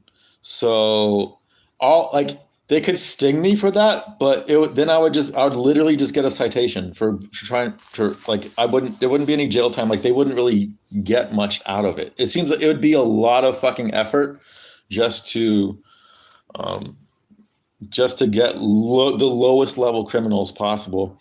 And there was a bunch of reviews, and the reviews could be fake and shit, but I don't know. I used my gut, and it seemed legit. And I had like 2 or 3 years ago, I used that website uh, to get a deal. When my dealer was out, I back then I came across that website, and there was a different guy that was on it, and his weed was good, but he was way fucking overpriced. And then I never used it again until then. Scotland is good weed. You would think I just farted. Like you would think that the UK would have good weed in general, just because it's a good climate for growing weed. Like Guru says, UK weed is terrible, but I have a hard time believing that because UK climate and Seattle climate is almost exactly the fucking same. And Seattle was like that's easily the best place in all of America to get your weed by far because it's the ideal climate for weed to grow in. Um, so so how the fuck is weed bad in the UK? Like when he said that to what's his name Tim Welsh, I couldn't fuck. It just seemed to me that Guru just didn't know. Either he was lying or he didn't know any good dealers. Um, yeah, that's what I'm saying. Like I just feel like he probably just knew someone from high school that he got from that was just a really shitty dealer, and because of that he just assumes that all UK weed is bad, but there's no fucking way that UK weed can be bad because it's the ideal climate. Like that's the main contributing factor as to if weed is good in a given area or not is the climate conducive for it. And fucking that cool oceanic climate is fucking perfect for weed. So you can find it so easy in London. Yeah, that's what I'm saying. It's like, and he's in London too. Like, out of all fucking cities, he's in a fucking bad suburb of London. He should be able to fucking find good weed, no fucking problem. Skate park tofas, exactly, dude. Exactly. I feel like Guru just has a lot of anxiety, and the dealer he had was probably like an old friend or shit, and he knew it was shitty weed, but he has too much anxiety to go about meeting a new person to buy weed from, which is I've done it so many times with so many different drugs. It's really not that hard to just go out with the idea of like, okay, anyone who looks like they're high or would get high on the drug I'm looking for, just go up and ask them. Like it's really that fucking simple. Um, but Guru seems like he's got way too much social anxiety for that shit. Guru smoking spice. That's why yeah, that skid result. Yeah, dude. Uh, I mean, when I don't smoke weed for a few, like I could not smoke today and I'd be fine. But it's for me, it's always the second day. of not smoking is like I can't sleep, and that's basically it. For me. It's just like I just can't fucking sleep, and I have too much energy. But yeah, Guru was probably he's probably smoking spice. There's probably some crack in it or some fentanyl in it or something. Toast got arrested for selling weed. Like right now, that's why he's not on the stream anymore because he got arrested for selling weed. Well, I know Toast doesn't smoke weed right now because of his job, which is fucking that's horrible. Like I can't do a job if I can't smoke. Like I wish to God I didn't have to smoke weed to fall asleep. But it's there's other drugs I can do that will help me fall asleep, but they all have way worse side effects than weed, so I stick with weed. Let's go to a head shop and ask people going out. Yeah, yeah, I've done that too, Loquacious. I've done that. I've asked people in the head shop, and a lot of times they're a little bit sketchy because like they think that you might be a cop or something. But I've that happened not that long ago, like maybe like a year and a half ago. I got some guy's number from a guy working at a head shop, and he was a little bit sketched out, but he still gave me a number, and it was good weed. Um, I live in a small country town and I can get good weed easily. London would be so easy to get. Exactly, Calcifer. Fucking Guru's just retarded, dude. Like he's just retarded. He lives in London. He lives in fucking London. That's like saying you live in fucking New York City and you can't find drugs. Like get the fuck out of here. He's Dude, he said he had weed spiked with LSD and went psychotic in the forest. That's not even possible. You don't smoke LSD. I could be wrong, but I'm 90% sure that if you light LSD, it's gonna disintegrate. Like the chemical compound is gonna disintegrate. I don't think you can inhale LSD. That's not how you take it. It's oral. It's not heat activated. It's not THC. So when he said that, I was like, what the fuck? Like you can smoke mushrooms, but smoking mushrooms is really fucking stupid, and I don't recommend it. But you can smoke mushrooms. Because psilocybin, like you can get it that way, but I don't think um, LSD gets destroyed if combust same with the DMT. Yeah, that's what I'm saying. Like it's yeah, you don't lace weed with LSD. That literally doesn't make any sense. That wouldn't be a way to get people to keep buying your weed. That's not something you would lace it with. Now, Toast told a story that he got kicked out of college because police caught him selling weed at Texas. I could that's on brand for Toast for sure. I could see that. And his hair color is the same color as the University of Texas's color, that burnt orange. So that makes sense. Um, yeah, they'd probably be more open to it in the U.S. But open to what in the U.S.? We have hand signs where I live. You have hand signs? You have fucking hand signs, William? Like just fucking just niggas chilling, like they're just like putting out fucking like a W like this, and they're like, I got the weed, nigga. Um, LSD gets destroyed if it's combusted. Same with DMT. Yeah. I was like, it gets to nature, get vaporize that shit. Like, there's no way Guru fucking had weed that was laced with LSD. And it wasn't laced with anything psychedelic. I'm guessing it was probably if that story is even true, which I don't think it is, but if it was probably like the only things that I've come across weed being laced with is like crack and meth, and that's it. Have I ever cleaned weed with my pinky or a finger? Wait, what do you mean? Cleaned weed with my pinky or finger? I don't understand the question. Cleaned it? You mean like clean a bowl? Like a down stem or like a thing I use for gravity, the socket or something like that.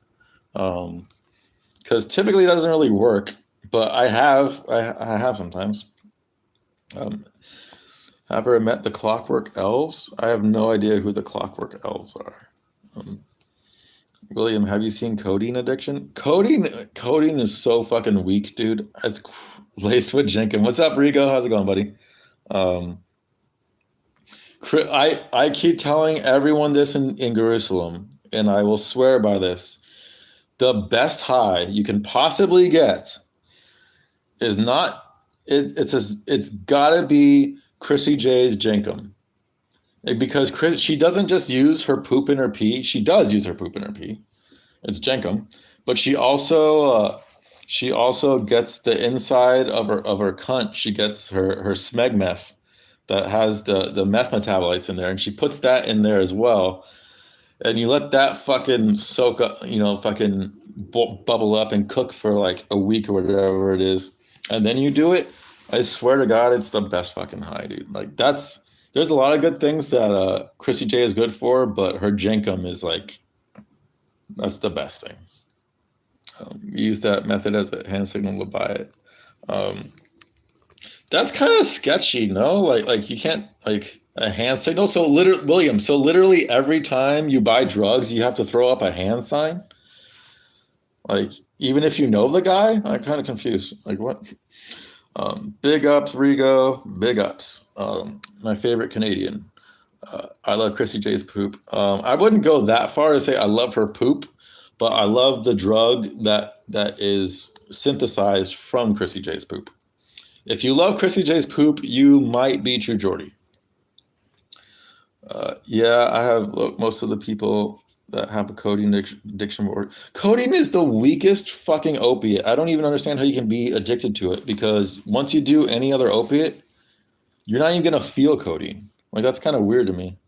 Um, yeah, Jenkum's fucking bomb, dude. It's like it's free, it's free, and you get super fucking fucked up off it, and it smells incredible. Like there's nothing not to like about Jenkum, that's for sure. Stand Up Scotland, yeah, our favorite Scottish folk hero, Calcifer. No, it's just that if you're in public and you want to buy some cheap shit in a mall or something, you do that. Okay, gotcha. So when you're in a mall, so are you just like looking around, just throwing up signs and just hoping someone else throws that sign back at you? And what is the sign? Is it just like a pee pee grab sign, or so that's interesting because I've gone around look for drugs all the time, but I never did any hand signs or stuff. It was always just, oh, that guy probably knows where to get drugs, or that girl knows where to get drugs. It's always pretty fucking obvious. I heard there's mad codeine addiction in South Africa. That means they don't know the good shit because codeine is fucking it's so weak, man. Codeine is so weak. That's a waste of fucking money. And if you're gonna do an opiate, like do an opiate. I thought Jenkum was just a meme. Well, I am memeing. I was a joke. I don't actually do Jenkum. I've never done it, but people do in Africa. In certain African countries, it is very popular because that's all they got. Yes, people actually they in a plastic bag they will pee and poop in it, and they'll just let it sit out in the hot African fucking like sun for like a week and then they untie the bag and they hold it in like a bong hit, and that's what Jenkum is. Like you're just getting high off the fucking shit that's coming up from your pee and poop. Like Western countries don't do that. Um, uh, Thank you, Loquacious. I appreciate that. The fact I think that was my first ever girls 18 online type like porno thing. So thank you, Loquacious, for being on it, and also that might be a good sign for me. Zuma Chamavid is extremely popular in the native reserves. Yeah, anywhere where they don't have money and they want to get fucked up to get away from the tragedy that is their lives of not being a white person in a Western country is pretty popular there. Um, uh, how do you pronounce that, Loquacious? The Uyghurs? Do I like? I don't even know how to pronounce that shit. Um, Larry, he's he's scratching me from behind, like he's under the seat right now, and he's getting me from under it. Yeah, look, it's mostly in schools. I used to never got addicted. There's more dangerous drugs in Africa, like Niobe. I don't know what it's called in the UK. I've never heard that. Niobe? Is that like another opiate, or is that like a peyote type thing? Or Peyote's not fucking dangerous though.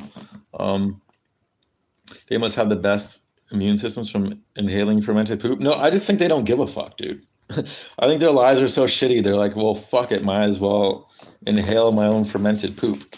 Um, Uyghur. How do you pronounce it? Uyghur. Uyghur. Uyghur. Is it really? Or Uyghur? That's a fucking weird. Uyghur jenkem is a delicacy in parts of in the Guangzhou province. Yeah, I am not caught up on my Chinese fucking uh, literature. Maybe it's your guys' generation, but we didn't learn shit about China growing up in the United States. Like we learned like we learned about how shitty communism is in China, and that's it. But like we didn't learn like specifics about it. Um, Niga, Niope. Is that Niope or Niope? Is heroin apparently? Oh, okay. Oh, so it's just heroin? Okay, so I mean, if you're gonna do that, if like, okay, heroin's look, so Niobe is way better than codeine, but it's gonna be way more addictive too. Um, or I wonder if Ilya has done crocodile. I wish he was here because I want to. Ilya seems like the type of guy that might do some crocodile. He seems that type. But any drug that like is gonna drastically affect the way you look, like very very quickly. I don't know why you'd fucking do that. But then again, I fucking smoked meth for a while, but I didn't do it for that long, and it didn't affect how I looked that much. It did a slight bit, like a slight bit. Um, and that's when I stopped, and I was like, okay, I can't keep doing this. I don't want to be fucking like the Chrissy J fucking headshot, you know. Yeah, mixed with something else. I never tried it because it's extremely addictive. Well, all opiates are extremely addictive, and the more powerful the opiate is, the more addictive it is. And yeah, heroin's insanely addictive. I've never. Well, methadone's probably equally as addictive, but like, I mean, I've never been as addicted to anything in my life as I was addicted to heroin. That's for sure. Like I was battling that shit for years. Uh, Big ups to the Shanxi province. Yeah, I genuinely don't. I mean, I know it's a county, but I don't fucking know. Ilya's 17, but like retired teens that plays games 17. He's not that type of teen from what I've seen you speak about. Um, yeah, but I mean, but he lives in Russia though. Like it's fucking Russia, so math gives you the tweaker eyes. It definitely gave my ex the tweaker eyes. Like her eyes were. I took a picture of her. She had a pink blanket that was wrapped around her face. She was wearing no makeup at all, but we had been up for like 4 days, and I took a picture of her. Her eyes, the bags under her eyes. I swear to God, it looked like she wore the thickest makeup, but she wasn't wearing any makeup at all. I wish I still had that picture. And her eyes were just insane, fucking insane. And we both had a good laugh about that. Um, Pat Barry, yes, Pat Barry, yeah, he definitely does. Pat Barry's definitely fucked around with probably meth. I know he's fucked around with opiates, but I'm pretty sure he's fucked around with meth too. He's got those eyes. Where's Larry? Larry is right here. There he is. There he is. Say hi, Bubby. No. Say hi, Bubby. Say hi. uh, yeah, he's always around. He's generally around me 24/7, unless he's sleeping, and sometimes he's sleeping on me. But what old videos of mine should I watch? Well, you already have seen the only videos on my channel that I'm actually proud of is Michael J. Fox, and you've watched that. But anyone else who hasn't watched Michael J. Fox, the very first two videos on my channel, it's part one and part two of a project I did in college called Michael J. Fox, FOCKS. And it still makes me laugh to this day. And there's a lot of like inside jokes where like you probably wouldn't understand because it was like we did it to kind of make ourselves laugh, but I've got everyone I've shown it to, they've all liked it. Everyone has fucking liked it. It is genuinely it's a mockumentary, so it's kind of like Office style, Arrested Development style. Um, Shit, but I'm still proud of that shit. I think it's fucking hysterical. But other vids, watch any of me eating hot peppers. Watch any of the hot ones. Especially the death spiral. I think I have like two death spirals. Uh, I don't remember exactly what peppers I have, but the really hot pepper, definitely the death spirals. And if I have a chocolate, I think I might have a chocolate Borgnine up there. That one too. Um, because no one, I did those and no one, basically no one watched those videos, and it was kind of a bummer because I put myself through a lot of fucking pain for that shit. So yeah, if you want to watch old videos of mine, I would say that.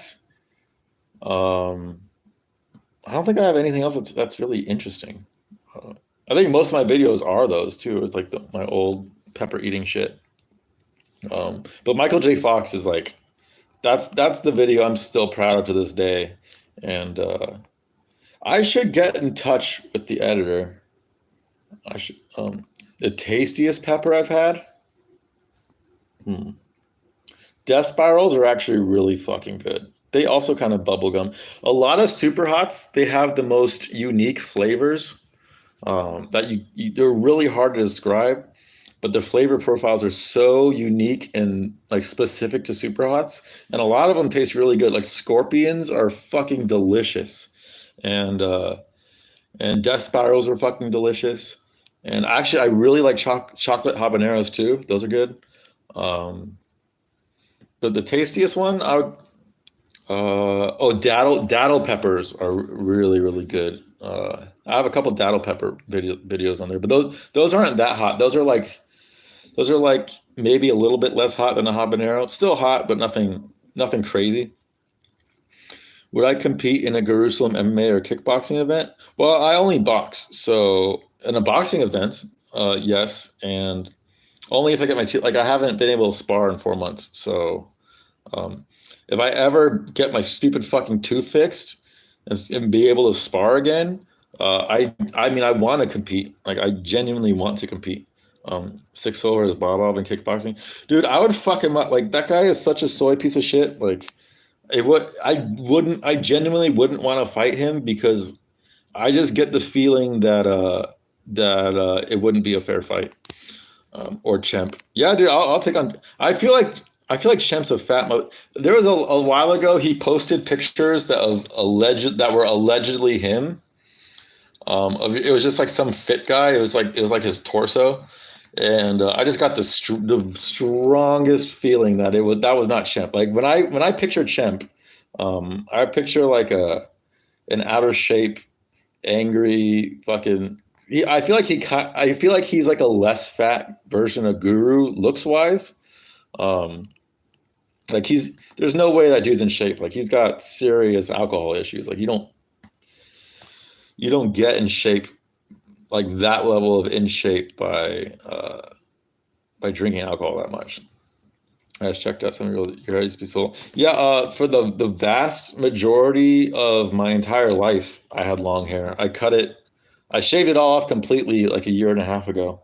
Um, and I'll probably never grow it out again. But when I did it, it felt like such a relief. Um, yeah, my hair was getting super, super, super duper fucking long, and yeah, it's just so much. It's cooler, like literally cool, like because I run so hot that I don't understand why for 17 of the last 18 years I had long hair before I cut it. And then I cut it and I was like, why the fuck did I not do this sooner? It makes no sense. I look better with short hair too, I think. So I don't know why I fucking did that. Six Soul should take Champ. There's a harsh rival there. I have no issue. Well, I mean, I hate all the fucking gay porn and gore shit he does, and I think he's annoying sometimes and he spams too much. But I don't hate Champ. I thought it was fucking hilarious that he was in Rose Namajunas' prayer videos, and the fact that he's the only one besides me from Jerusalem that watches those, like, there's got to be something redeeming about him. So that's like I don't have an issue with him. Like if I like if it was for like a Jerusalem meme or whatever, yeah, sure, of course I'd fight him. But like I don't have a grudge against him. I don't have a grudge against Bob either. I think Bob is just lame as fuck, but I don't have like a grudge against him. Um, Surfer bro, yeah, I definitely have the California surfer look.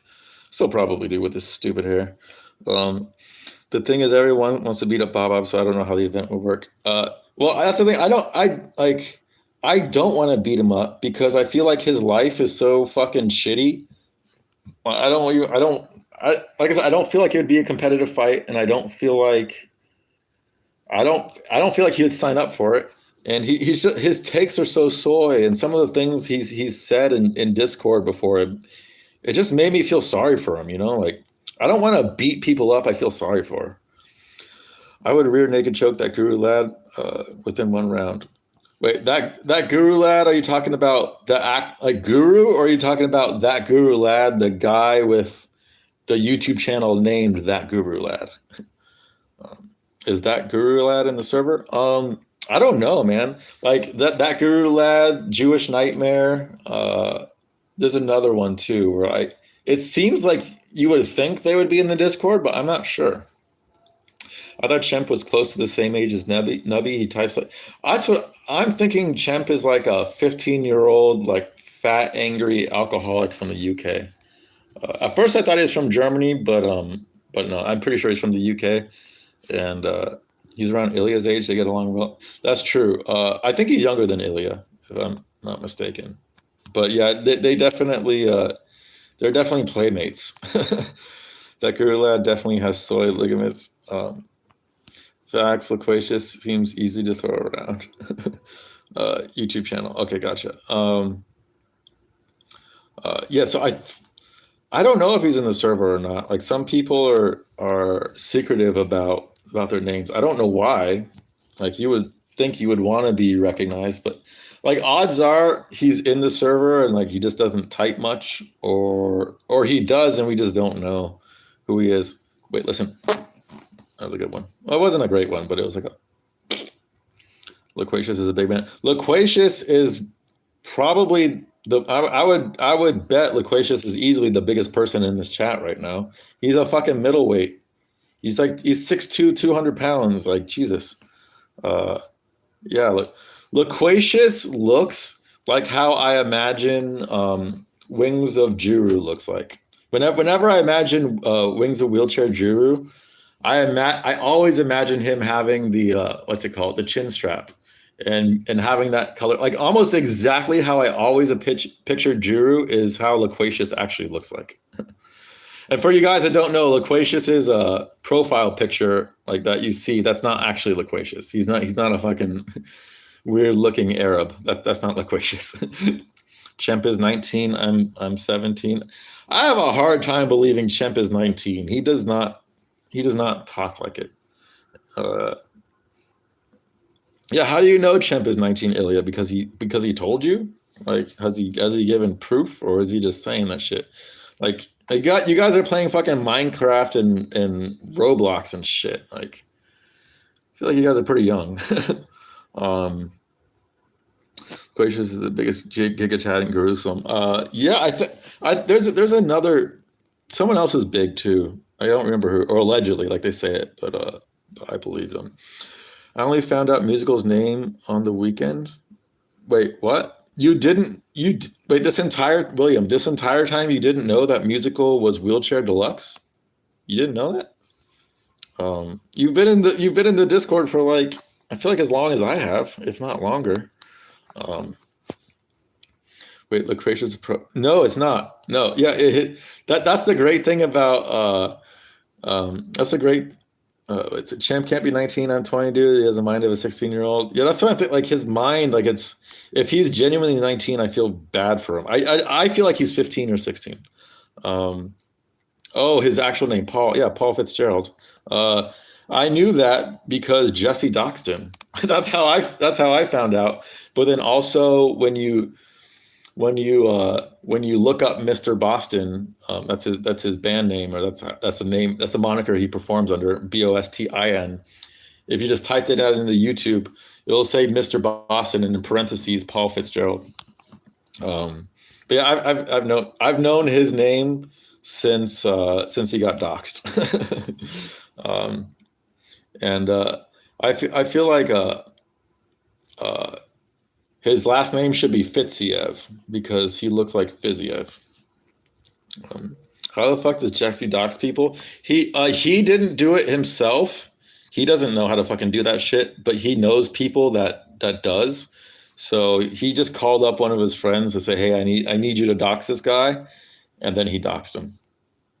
That's how Jesse did. Jesse's not that smart, and he's not that technologically inclined. He just knows people who are. Um, Jesse needs a dox guru. I know, dude. Oh my god. I just want to know Guru's name. I don't care about where he lives. I mean, I know roughly around where he lives in Croydon, but like I don't care about his address. I just want to know his name, you know? Like there's no reason to fucking hide your like I don't know why he's so secretive about it. Like I always think it's weird when people are secretive about that shit. Like no one's gonna fucking come get you, dude. Like no one hates Guru enough to like fuck with him, I don't think. I don't play games generally. I play Minecraft and COD with Champ because I miss playing games for the past couple months. Um, but you're playing games with Champ, dude. Like that's like saying that's telling. Like, how is Champ in COD? I feel like he would just be like team killing the entire time, or like I feel like the slightest thing that would go wrong. Uh, Champ was donating 100 pounds 2 years ago. I doubt he's 50. Oh, I forgot about that. I forgot about that. I mean, he could just be like a rich guy, like a rich kid though. That just like I don't, I don't know. Chemp's an enigma. Chemp's a fucking enigma. You never really know exactly what Chemp's fucking where he's at or how old he is. But I mean, if he is, let's say he is 19. 2 years ago, he was 17, donating hundreds of pounds. Um, like that doesn't really add. So he has to just have rich parents. I'm guessing. Jesse's got assets working for him. Well, Jesse's the type of guy that prides himself on knowing a lot of people and sucking up to a lot of people, and just so he can sit. He likes having that feeling of power of knowing a lot of people. So he's that type of person, and he'll fucking tell you that straight up. So that's not me talking shit on him. Like he'll say that himself. Guru still lives with his parents and he doesn't want to mess anything up for his parents. But that's his excuse, Zoomer. Do you really think when he's first off, he said he's going to move out for years now and he hasn't. Secondly, I just think that's his excuse. I feel like if and when he ever does move out, he's still not going to give out his name. Um, Playing games with Chimp is like playing chess with Hitler. Yeah, I feel like rules are gonna be broken if you're playing games with chess. Um, no, I'm the one team killing Chimp, and he gets mad. He actually can't tolerate when someone ruins his experience. I can see that. I can see Chimp not being able to tolerate anything. Period. He seems like he's not a very tolerant human being.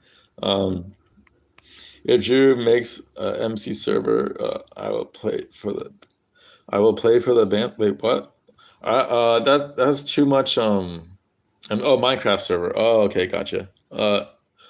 Gotcha. I've never played. I'm too old for Minecraft, dude. Like I never got into that. I've had people try to get me into it, but like I just can't. Like I haven't played video games in so long, man. Like it's like years and years I haven't played. Um, and the last time I was really into video games, it was the last time it was Dota 2, and that was probably like 7 or 8 years ago.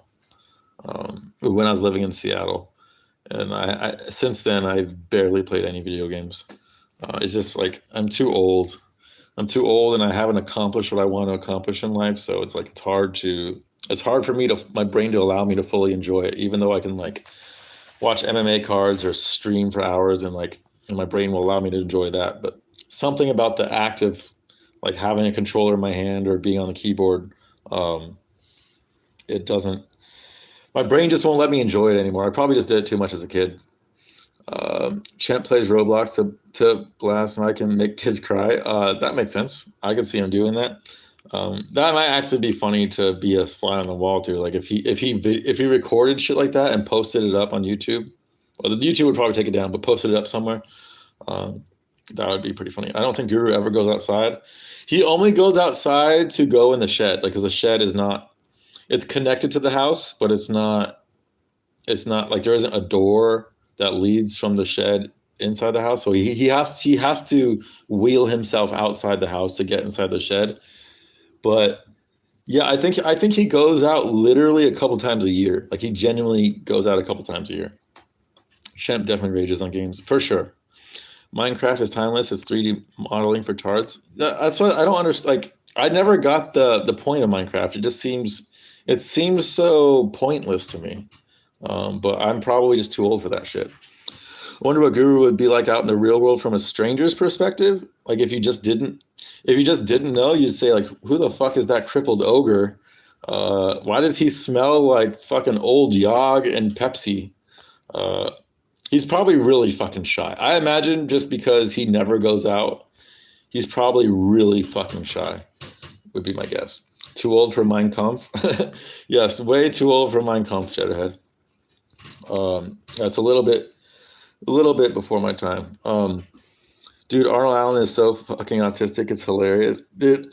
I try watching Arnold Allen's videos and like they're not interesting. Everything about Arnold Allen is so not interesting, and that's kind of what makes it interesting and makes like the Arnold Allen memes fucking hysterical. But I don't know. I don't get a whole lot of enjoyment watching his shit. Um, like I just like watching a guru's yeah, well, and yeah. That's the only thing I like about Arnold Allen. I don't play games either. Wheelchair Drew seems to do it all day. I don't think he does it all day, but he definitely does it a lot. Like I when I was 19, my friend had an Xbox 360. That was like when it first came out, and we used to play Halo 3 all the fucking time. So watching Juru play Halo 3 always brings me back, because Halo 3 was one of my favorite first-person shooters to play. Uh, for me, it was all about the sticky grenades. I was really, really, really good at fucking people up with sticky grenades, and that was like the main thing I liked about Halo. Other than that, it's a good but nothing special type of first person shooter. But the fucking plasma grenades and the sticky grenades are just so fun to fucking hit vehicles and hit people from across the map and shit. That's the kind of shit I miss. Fucking up my friends from across the map with a well placed fucking plasma grenade. Guru definitely plays games all the time for the rest of all time. He says he doesn't, but then he'll be literally be playing games as he's streaming. So you can't really fucking take anything Guru says for like as at face value, you know. I think Guru is the type of person to make eye contact with someone, then look down immediately. 1,000%, William. 1,000%. He does that all the fucking time. He only makes eye contact at bus stops. Yeah. He'll make prolonged eye contact if the girl is like in sixth grade or something. Brian Ortega, 2-fight losing streak above Arnold Allen in the rankings. Well, okay, his last loss, it wasn't, you can't really count it as a loss. That's the thing. But Arnold Allen is on like a 10-fight win streak. Okay, here, chat. Who wins in this fight? A healthy Arnold Allen versus a healthy Brian Ortega. Who wins that fight? Because I could see that one going either way. I could see Ortega catching him in the sub. I think win or lose, I think Arnold would be winning the majority of the fight. But I think that's a 50-50 fight. So from that perspective, I can see why Ortega is ranked above him, but I would probably have Arnold ranked above him just for now. And if he actually wears his stream shirts in public, there's definitely grease and sweat stains on them, especially the gray one. 100%, William. Fucking 100%. Imagine all the piss stains on Guru's wheelchair. Dude, not on his sweatpants, on his wheelchair, man. He pees in a bottle all the time, and he's not getting all of it in the bottle. He definitely gets some dribble that doesn't make it inside the bottle. Yeah, 0% chance. Yeah, like I was homeless. I used to pee in bottles a lot. First off, it's a terrible idea. It's fine to pee in a bottle if the bottle's empty. That's okay. But if you pee in a bottle that already has pee in it, that's just fermenting in it, you're gonna get a UTI. And me and my ex, for months, we had the worst UTIs because we were peeing in bottles in our fucking broken down fucking motorhome. and waking up with headache, like, and we didn't know what it was. We're both waking up with the fucking worst headaches. We're like, what the fuck is this? And then when we moved out and we could finally fucking pee in a toilet, oh, magically this fucking it goes away. So I don't recommend peeing in bottles unless it's a clean bottle. Don't re-pee in a bottle because you will get a UTI. I bet on Arnold Allen. Yeah, I would lean Arnold Allen, but Ortega's jiu-jitsu is so fucking slick and crisp. Like I could see him catching him. Well, in a 5 rounder, I think it helps Ortega because Ortega's not going to be winning rounds. Ortega's going to be winning moments, and so I think Ortega in a 5 round would help him, especially since he's had 5 round experience before, and he's super durable. Guru's like in a 5 round fight, Arnold Allen is breaking his hands 100%. So in a 5 round fight, I would lean Ortega to get the finish in like a fourth round submission, something like that. But in a 3 round fight, I would say Arnold Allen by decision. That would be my guess. If Guru's pasty ass wears shorts in public, it's definitely a sight to behold. He does not wear shorts in public. His legs are noodles. There's no way he's showing off those fucking spaghetti legs. There's just no way. 3 rounds, he'd win a division. Yeah, Arnold Allen, three rounds. But 5 rounds, I think that's just too much time for A, to give Ortega to get a submission on you, and B, too much time for Arnold to be fighting with broken hands. Because in a 5 round fight, he's breaking both of his hands, and then he's not going to be able to do much. Remember that community post? Yeah, of course I remember it. Yeah, it was not that long ago. You deleted it right after. Yes, I remember. Yeah, it was all bullshit. He got drunk with his friends. He had a good night with his friends, and we memed him so much about being in a wheelchair that it fucking burrowed into his head that he's actually in a wheelchair or something. What if you piss in a can? It's the same thing. So as long as the can doesn't already have piss in it, you're okay. But if it already has pee in it and you're peeing it again, you're gonna like if you do that too many times, you're gonna get a gnarly UTI. Do you think he has accidentally drank from a piss bottle? Probably. He probably has. When I don't know if I should tell the story. It's gross, but it's also fucking hysterical.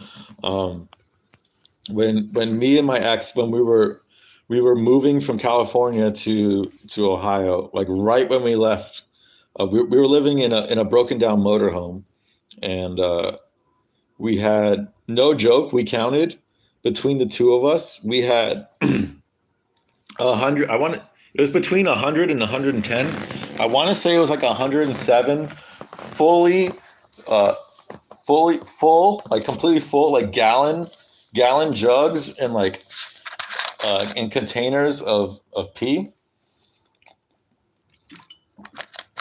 and we didn't know what to do with the pee. Like we couldn't just dump the pee out anywhere because it's a crime. So what we did, we would take out like 20 bottles of pee at a time, put the bottles in our car, and we do it late at night. It was like midnight, and as we were driving, I was driving the car, and my ex, she was throwing the pee bottles like every so often just out on the street, and the amount of joy that it brought, I've never seen anyone happier in my life, and I'm not exaggerating. I've never seen any, and we were completely sober at this time too. I've never seen anyone happier in my life than seeing my ex throw our pee bottles out, and then we enjoyed, we would drive around for because we were still there for like a week or so, and we would drive around like keeping tabs on the pee bottles to see how long they would stay there. It's a fucking stupid story, but it's seriously it's really fucking funny. What's it? When will Ortega's chin go? It's hard to say, man. It's hard to say. I mean, I think he still has it, but and he's been in some wars, but not lately. So it's hard to say. I reckon Yair would have KO'd him. He was doing really well. I disagree. So going into the fight, we knew Yair was gonna destroy him in the early rounds. Like that was like a given. You knew Yair was gonna get him. But if that fight went into the 4th or 5th round, like and Yair slows down, I could definitely see Ortega catching him. So I don't think it's a foregone conclusion. Yeah, Yair was piecing him up, but that's what I was expecting. But I was expecting Ortega to come on late. So you can't really say. If I heard Jig KO, it would have been a switch kick or something, so it wouldn't really be about Ortega's chin. He just wasn't reacting to the same to hands. Yeah, or something crazy from Yair. Like he would have thrown like some elbow or some like a switch kick or knee or some shit. Was your trailer like the kids' room in Monster's house? I never saw Monster's house, so I don't. It was like an 18-foot, 1973 Dodge Sportsman Vacationeer. So if you want to look that up, um, that's what we had. Um, Bro, it's so dirty. The piss things, yeah. You had to dump it slowly down your pants, and you. Yeah, that's wild. You were able to have a girlfriend that was so dirty too. Oh my God, she was way worse than me. So she had the worst case of anorexia slash bulimia ever, and she would throw up many times, and she did so much irreversible damage to her innards. She could even be watching this right now. I don't think she is, but she could be watching this right now. So like doing that for literally like over a decade before I met her, like that in itself is gross. And she was gross. I'm gross too, and that was like part of what we bonded over.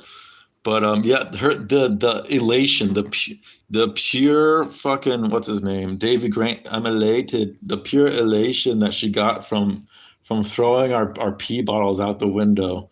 Uh, it was a highlight of our relationship for sure. Um, I've dated crackheads, but I don't think any girl would be okay with 107 pee bottles in our living space. It wasn't just 107 pee bottles in a living space. It was 107 pee bottles in a tiny living space. And like when we first moved in there, we were like on top of it, getting out our pee bottles and stuff. But it just became so much of a chore, and like we just got really lazy, I guess. And we were fucking 100% sober during this shit too. Um, we just got lazy. We just fell off we were just sick of living there, and our eyes, like we were already focused on the future of when we were gonna get the fuck out of there, and we kind of just stopped caring about where we were living and shit, because it was already so shitty anyways. Like even if the pee bottles weren't there, it was still fucking shitty. So like it didn't really matter either way. Um, and some of the craziest thing is some of the pee bottles, I swear to God, turned black. Like literally the color of Code Dew, of Mountain Dew Code Black or purple or whatever it's fucking called, like the So Purple It's Black, that color. Like three of my pee bottles, they turned black, and I don't know what that's from. Uh, but those were some of the ones she really enjoyed throwing out there. Um, should have been a TKO in the Volk fight. He didn't get up himself.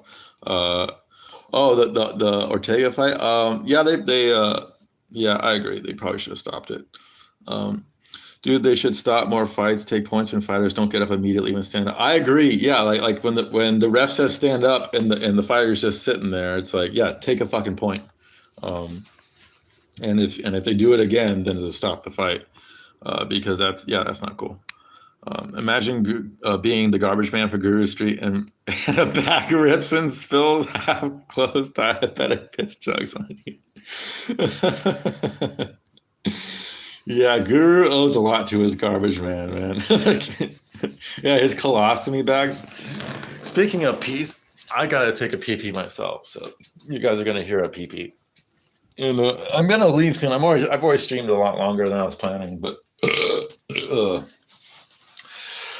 I gotta get in my fantasy bets for NFL and NBA tonight, and yeah, I've streamed a lot lately, which is good. I'm trying to get my hours up. I really want to get monetized. It'd be so fucking nice to, because once I'm monetized, then I have the incentive to keep going. But before then, it's really hard for me to want to do this all the time.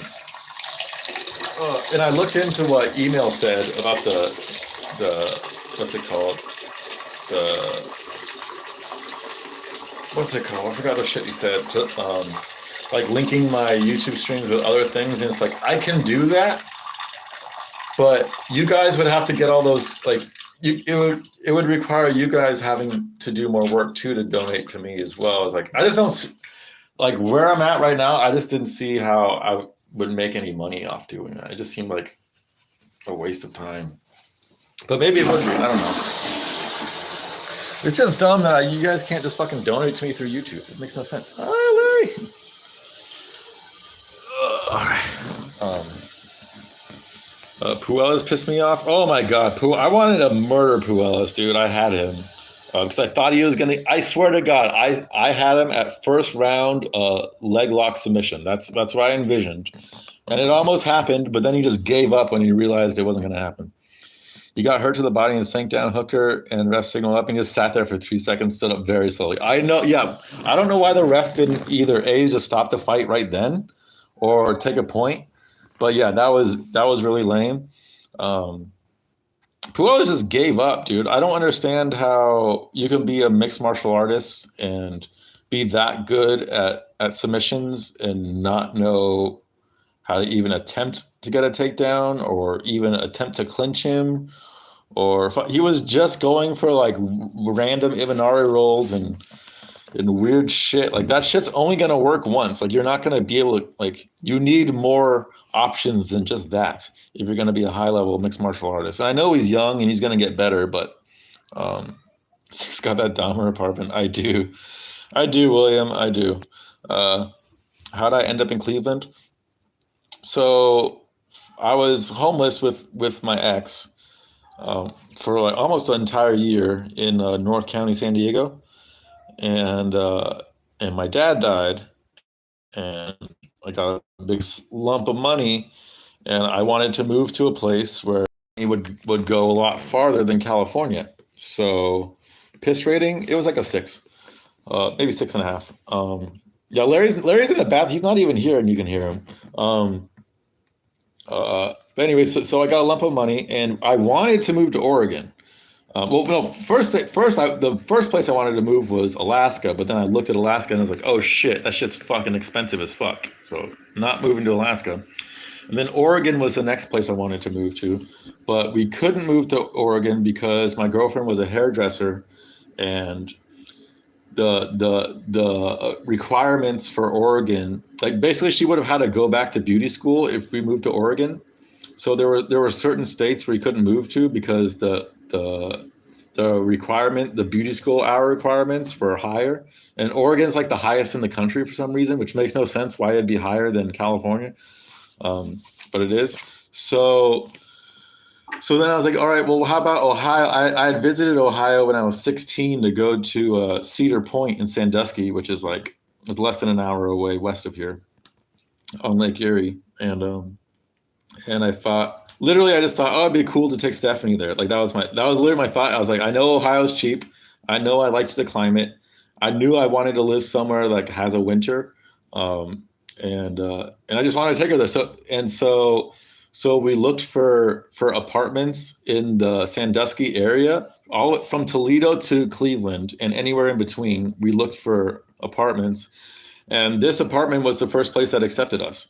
So that's why literally, it was just basically, it was like fate. Like I didn't specifically choose Cleveland or Strongsville specifically. Like it chose us. Larry is loud. Ask Larry if he, hey Larry, do you hate the Jews? Oh, he's playing with his rabbit's foot right now. He's not going to answer. Would I live in Colorado? Yes, but it is very liberal. It is very liberal. And the only thing, it's like, it depends. Like the east side of Colorado is pretty flat. It's like the beginning of the Midwest, and it's pretty flat. And the west side of Colorado is the Rocky Mountains and super, super high up. Living that high up with that dry of air would be pretty hard on me. Like that's what I hated about Southern California is like the air was so fucking dry. And like I like the humid environment of Ohio, and I liked the humid environment of Seattle.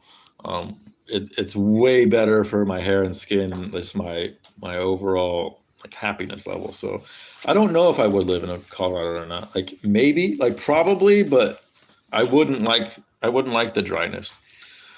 Would you like it? Would I live in Oaxaca? In Oaxaca, I would not live in Oaxaca, but Oaxacan food is actually really fucking good.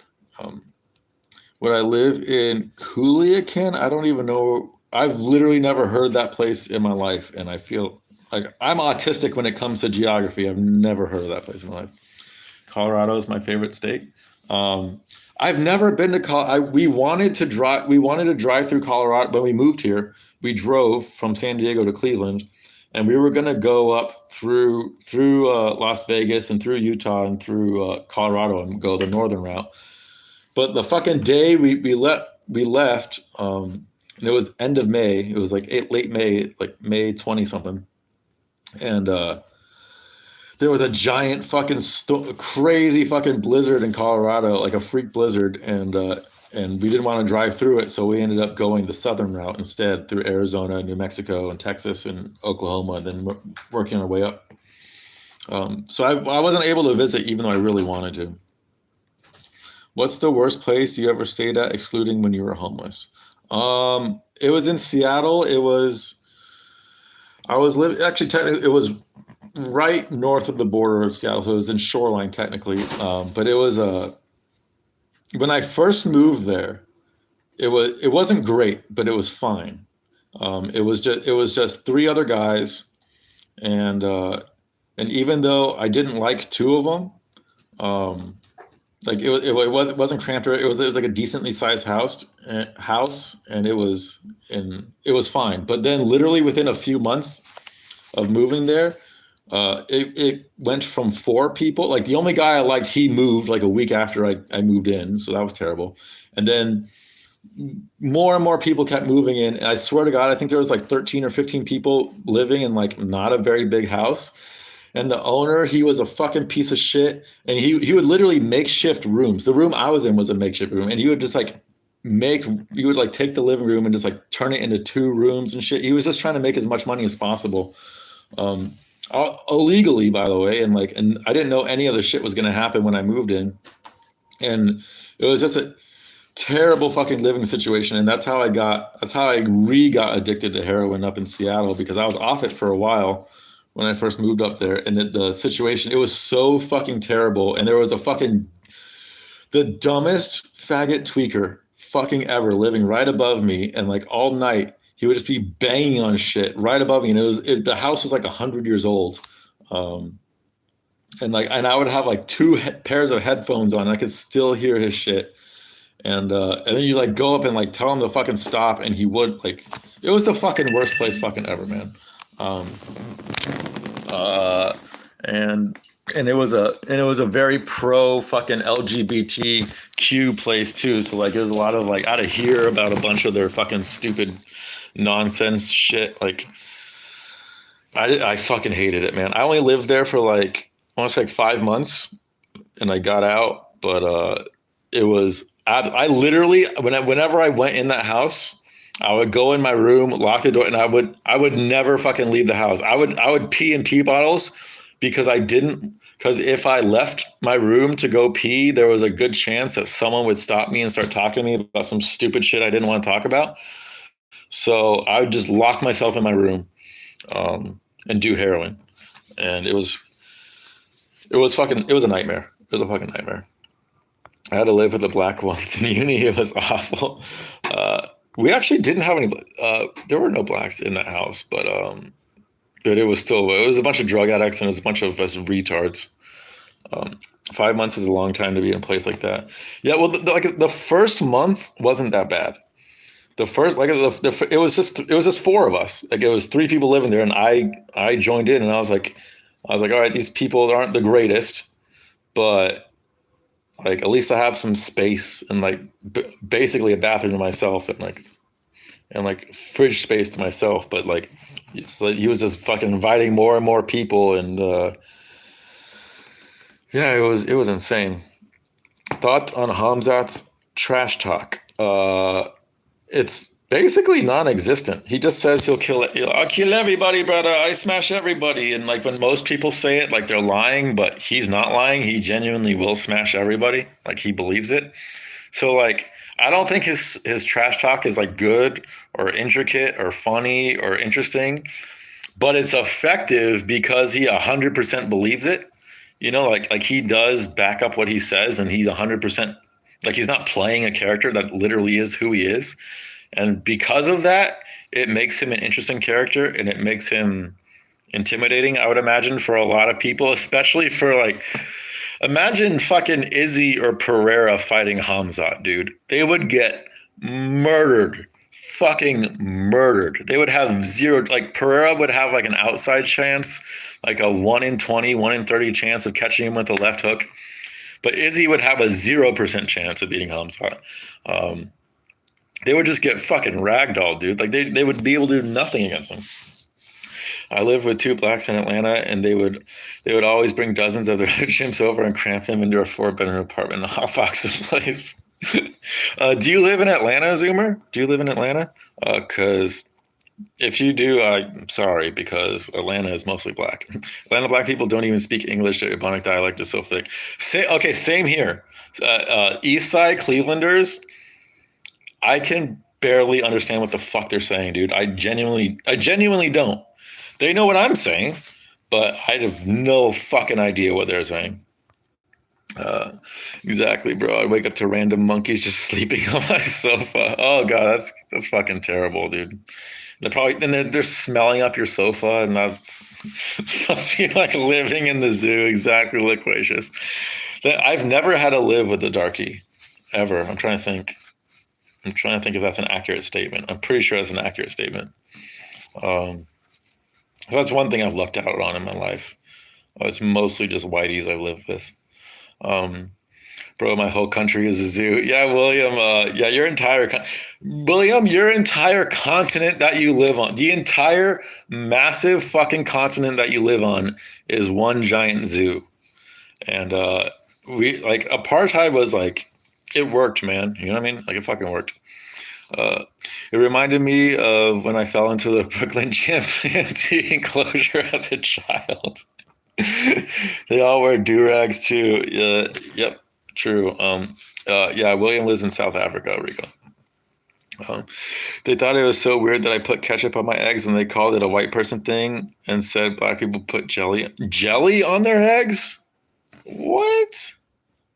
I thought first off, like when you like most people put ketchup on their eggs. It's like a standard thing you do. Although I prefer hot sauce on my eggs. I think hot sauce, like a good sriracha or like a good green sauce on eggs, I think it works way better than ketchup. But ketchup's good too. I don't have an issue with blacks. I just don't like when they crowd areas like a McDonald's. There's always a smell. Yeah. It's the part of it is the smell. Who puts ketchup on their eggs? Oh, maybe it's not a Russian thing, Ilya, but or a Serbian thing. But in America, any diner you go to, like you go to a Denny's or fucking IHOP, there's gonna be a bottle of ketchup on. There's gonna be a bottle of ketchup and a bottle of hot sauce, and there's gonna be a thing of jelly in it. But the jelly is for the toast, not for the eggs. Like in America, it's mostly most people put ketchup on their eggs, and if not, then it's hot sauce. But miso on eggs is actually really good too. Blacks love mocking white cuisine and then eat like boiled okra soup. Okra is delicious, dude. I will stand by okra. Okra is fucking delicious if you make it right. I've never had boiled okra. That's probably gross. But sautéed okra and fried okra is fucking delicious. I love it. A lot of people don't like the consistency. Yeah, they got this burnt hair. Okay, so Zoomer, when I was homeless with my ex for 9 months, we had a Planet Fitness membership, and we would go shower at that Planet Fitness every day. And sometimes I would have to shower after a black person showered in the shower, and it literally smelled burnt. Like it smelled like someone lit them on fire. It's so strange that someone that looks burnt also smells burnt. I always thought there was a natural irony to that, but Is like, did they get burned when God was creating them or something? Like, how does that actually happen where they legitimately smell burnt? But they do. That's not like a joke or anything. They legitimately do. And in the context of a shower, like you can really fucking smell it, and it always made me fucking want to puke. I like my yoguroni, so I don't need a condiment. I only put hot sauce on scrambled eggs. Well, that makes sense. Hot sauce is better than ketchup on scrambled eggs for sure, depending on the hot sauce. But you had your yolk, you had it, Ronnie. Now you're done. Yeah, uh, but not when I eat soft scrambled eggs. Um, if I was in your position, I would have had it runny too. But I'm not in your position, so done. Yeah, I think Volk. It would be so cool. Could you imagine if Volk beats I think there's a decent chance that Volk beats Makachev for a few reasons. One, because he's short, so it's gonna be hard to take him down. Two, he's really fucking fast. Three, he does have good takedown defense. And four, I it all depends on Makashev's mindset. Like, and this goes for any new champion, Poatan as well, Yuri as well. So many fighters, they're like, this is Conor McGregor's dream, and like you can tell, the majority of fighters, their dream is to become champion. Their dream isn't to be a long time champion. They just care about becoming champion. And Khabib's dead dad, he wanted Islam to become a champion. And I don't know if, in Islam's mind, if the belt was the final goal or if becoming a dominant champion was the final goal. Because if the belt was the final goal, Volk has a really fucking good chance of beating him. If being a dominant champion was the final goal, then I don't think Volk has a very good chance. But he still does have a chance because of his speed and his stature. I think he does have a chance. 35%. Like it depends on. I think if Islam is locked in and he wants, like, if he has it, if that went out for a second, if he has it in his mind that he wants to have like 5 or 6 title defenses, I give Volk like a 15% chance of beating Islam. But if he already accomplished his goal of becoming champion, I think Volk has like a 35, 40, maybe even 45% chance of beating Islam because Volk wants to be double champion. Like that's a goal of his. And like, yeah, I think most of that fight is going to come down to mentality because if Islam is locked in, he just has too many physical advantages. But if he slips just a little, Volk can capitalize for sure. Normally, when the ones that smell the worst have dreads because they don't wash it and mix their hair and clothing so to keep its shape. Yes, and there's a whole bunch of fucking like bird's nest shit in there, and there's like weed in there. Um, I had a friend in high school who had dreads, and he literally had weed, literally just in his hair. He had like little nugs in there. I never understood how he never got in trouble. I think it was because he was one of the only black kids in school, so like they just let him do his thing. I'm trying to remember his name. I don't remember his name. The dude was fucking hysterical as hell. Um, but he'd always had weed in his dreads. Uh, let's see. I have a beats Islam. I can see it. I can fucking see it. I think Islam will wet blanket him. I can see that too. Like I think it all depends on how locked in Islam is and how how happy he was to win the belt. Because if he wasn't satisfied with winning the belt, fucking good luck, Volk. Volk is chasing legacy. Islam was groomed by another man's father. They are not the same. Yeah, but Islam was inbred generations and generations and generations of elite, inhuman grip strength inbreeding. So, and because he's a wet blanket, like you always kind of have to like seeing what the fuck he did to Oliveira, even though Oliveira fought so fucking stupidly. See, so just seeing what he did to Oliveira, like, it's hard not. Oh, you'd probably do that to other people as well. I was on Guru having a flashlight session right now. Probably like 80%. He's either playing video games or watching some POV porn with a flashlight session.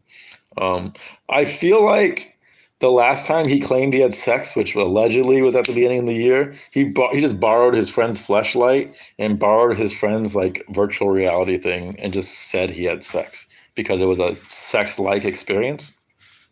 Um, but Tyrese, Jamal, Tyrone, Tony. Wait, thoughts? What's up, email? How's it going, buddy? Thoughts on Mo Usman totally killing a kid on purpose?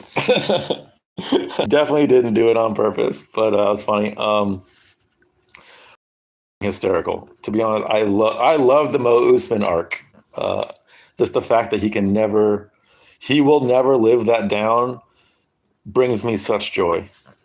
Um, Fat Tony Hanato Moicano getting racially abused in a COD lobby impression. Dude, I don't even know if I could do a good Moicano impression. Dude, I would butcher that. That's fucking hysterical, but I'm not great at it. That's way too niche of an impression for me to do. Um, Look, because the impression request, yeah, like it's not minus emails. Moicano wants meth. Yeah, big meth Moicano. Big meth Moicano. Yeah. I can't do a good Moicano impression. I can do my best impressions are like I think for an American are like Patty and Darren Till and those are the ones I just find myself just randomly doing around the house. Um, like 9 times out of ten, beat him, mate. I just got fucking poked in the fucking eye, but 9 times out of ten, I beat him, mate. He says lad though. He doesn't say mate. Big meth Moicano. He's doing too much like Leech. He's not interesting. 99% of the time, he has personality about that one thing, but other times he's whatever. Are you talking about Moicano? Ilya, are you talking about Moicano there? I'm assuming. Or are you talking about Mo Usman? Because Mo Usman is not interesting in the slightest, other than the fact that he killed his kid, which is hysterical. Sent you the link on Discord, brother. What link? Yes, Moicano. Okay. No, but like, he's a good fight. I've been a fan of Moicano's for a long time. I still think he's got a chance to be really good. I don't think he'll be a champion in lightweight, but he can be an upper echelon contender or at the very least a high level gatekeeper. Like he's a skilled fighter. I've always liked watching him fight. PP grabber. Um, yeah, what? Yeah, I just hit a wall. You guys probably just saw that at 740. Like, I just hit a goddamn wall. So I'm gonna end the stream now, and I also have fucking fantasy shit I gotta do. I already entered the contest, but I haven't actually set my roster yet. So like, I have like a hard. I have to leave like soon, anyways. But I hit the wall, and you saw it. So yeah, thank you everyone who fucking watched this shit. I'll leave it up. Upload vids of your cat as a short for your email. You're fucking right. 1,000% you're right. He does such hilarious fucking ridiculous shit that I totally should. All right, yeah. Thank you, William, for being here. Thank you, Ilya. Thank you, Rigo. Thank you, Loquacious. Thank you, email. Thank you, Zoomer. Who else is here? Like Tony. Fuck. So, I think that was it. I think that was all you guys I got. But yeah, thank you. Felicia, fucking Cheddarhead, fucking Calcifer, Toasty, all you guys, I fucking love you. I'm leaving these streams up now, so you can watch them. Oh, just a favor you guys can do if you're, because I'm trying to get as much watch time as possible. So if you can look at like one of my long streams, you don't have to watch it, just put it on mute. While you're playing video games or doing something else, and just have it running in the background to get me some showers. I'd highly appreciate it because I fucking need the fucking watch hours. Chrissy J Smegma, literally, if it wasn't for Chrissy J Smegma, I wouldn't have the nutrients to keep pushing forward. So thank you all. I love you guys, and peace. I'll see you on Guru's stream probably, or whoever else wants to stream. I'll probably see you on that fucking stream. Thank you, Ilya. Appreciate it. Love you guys. And PP grabs.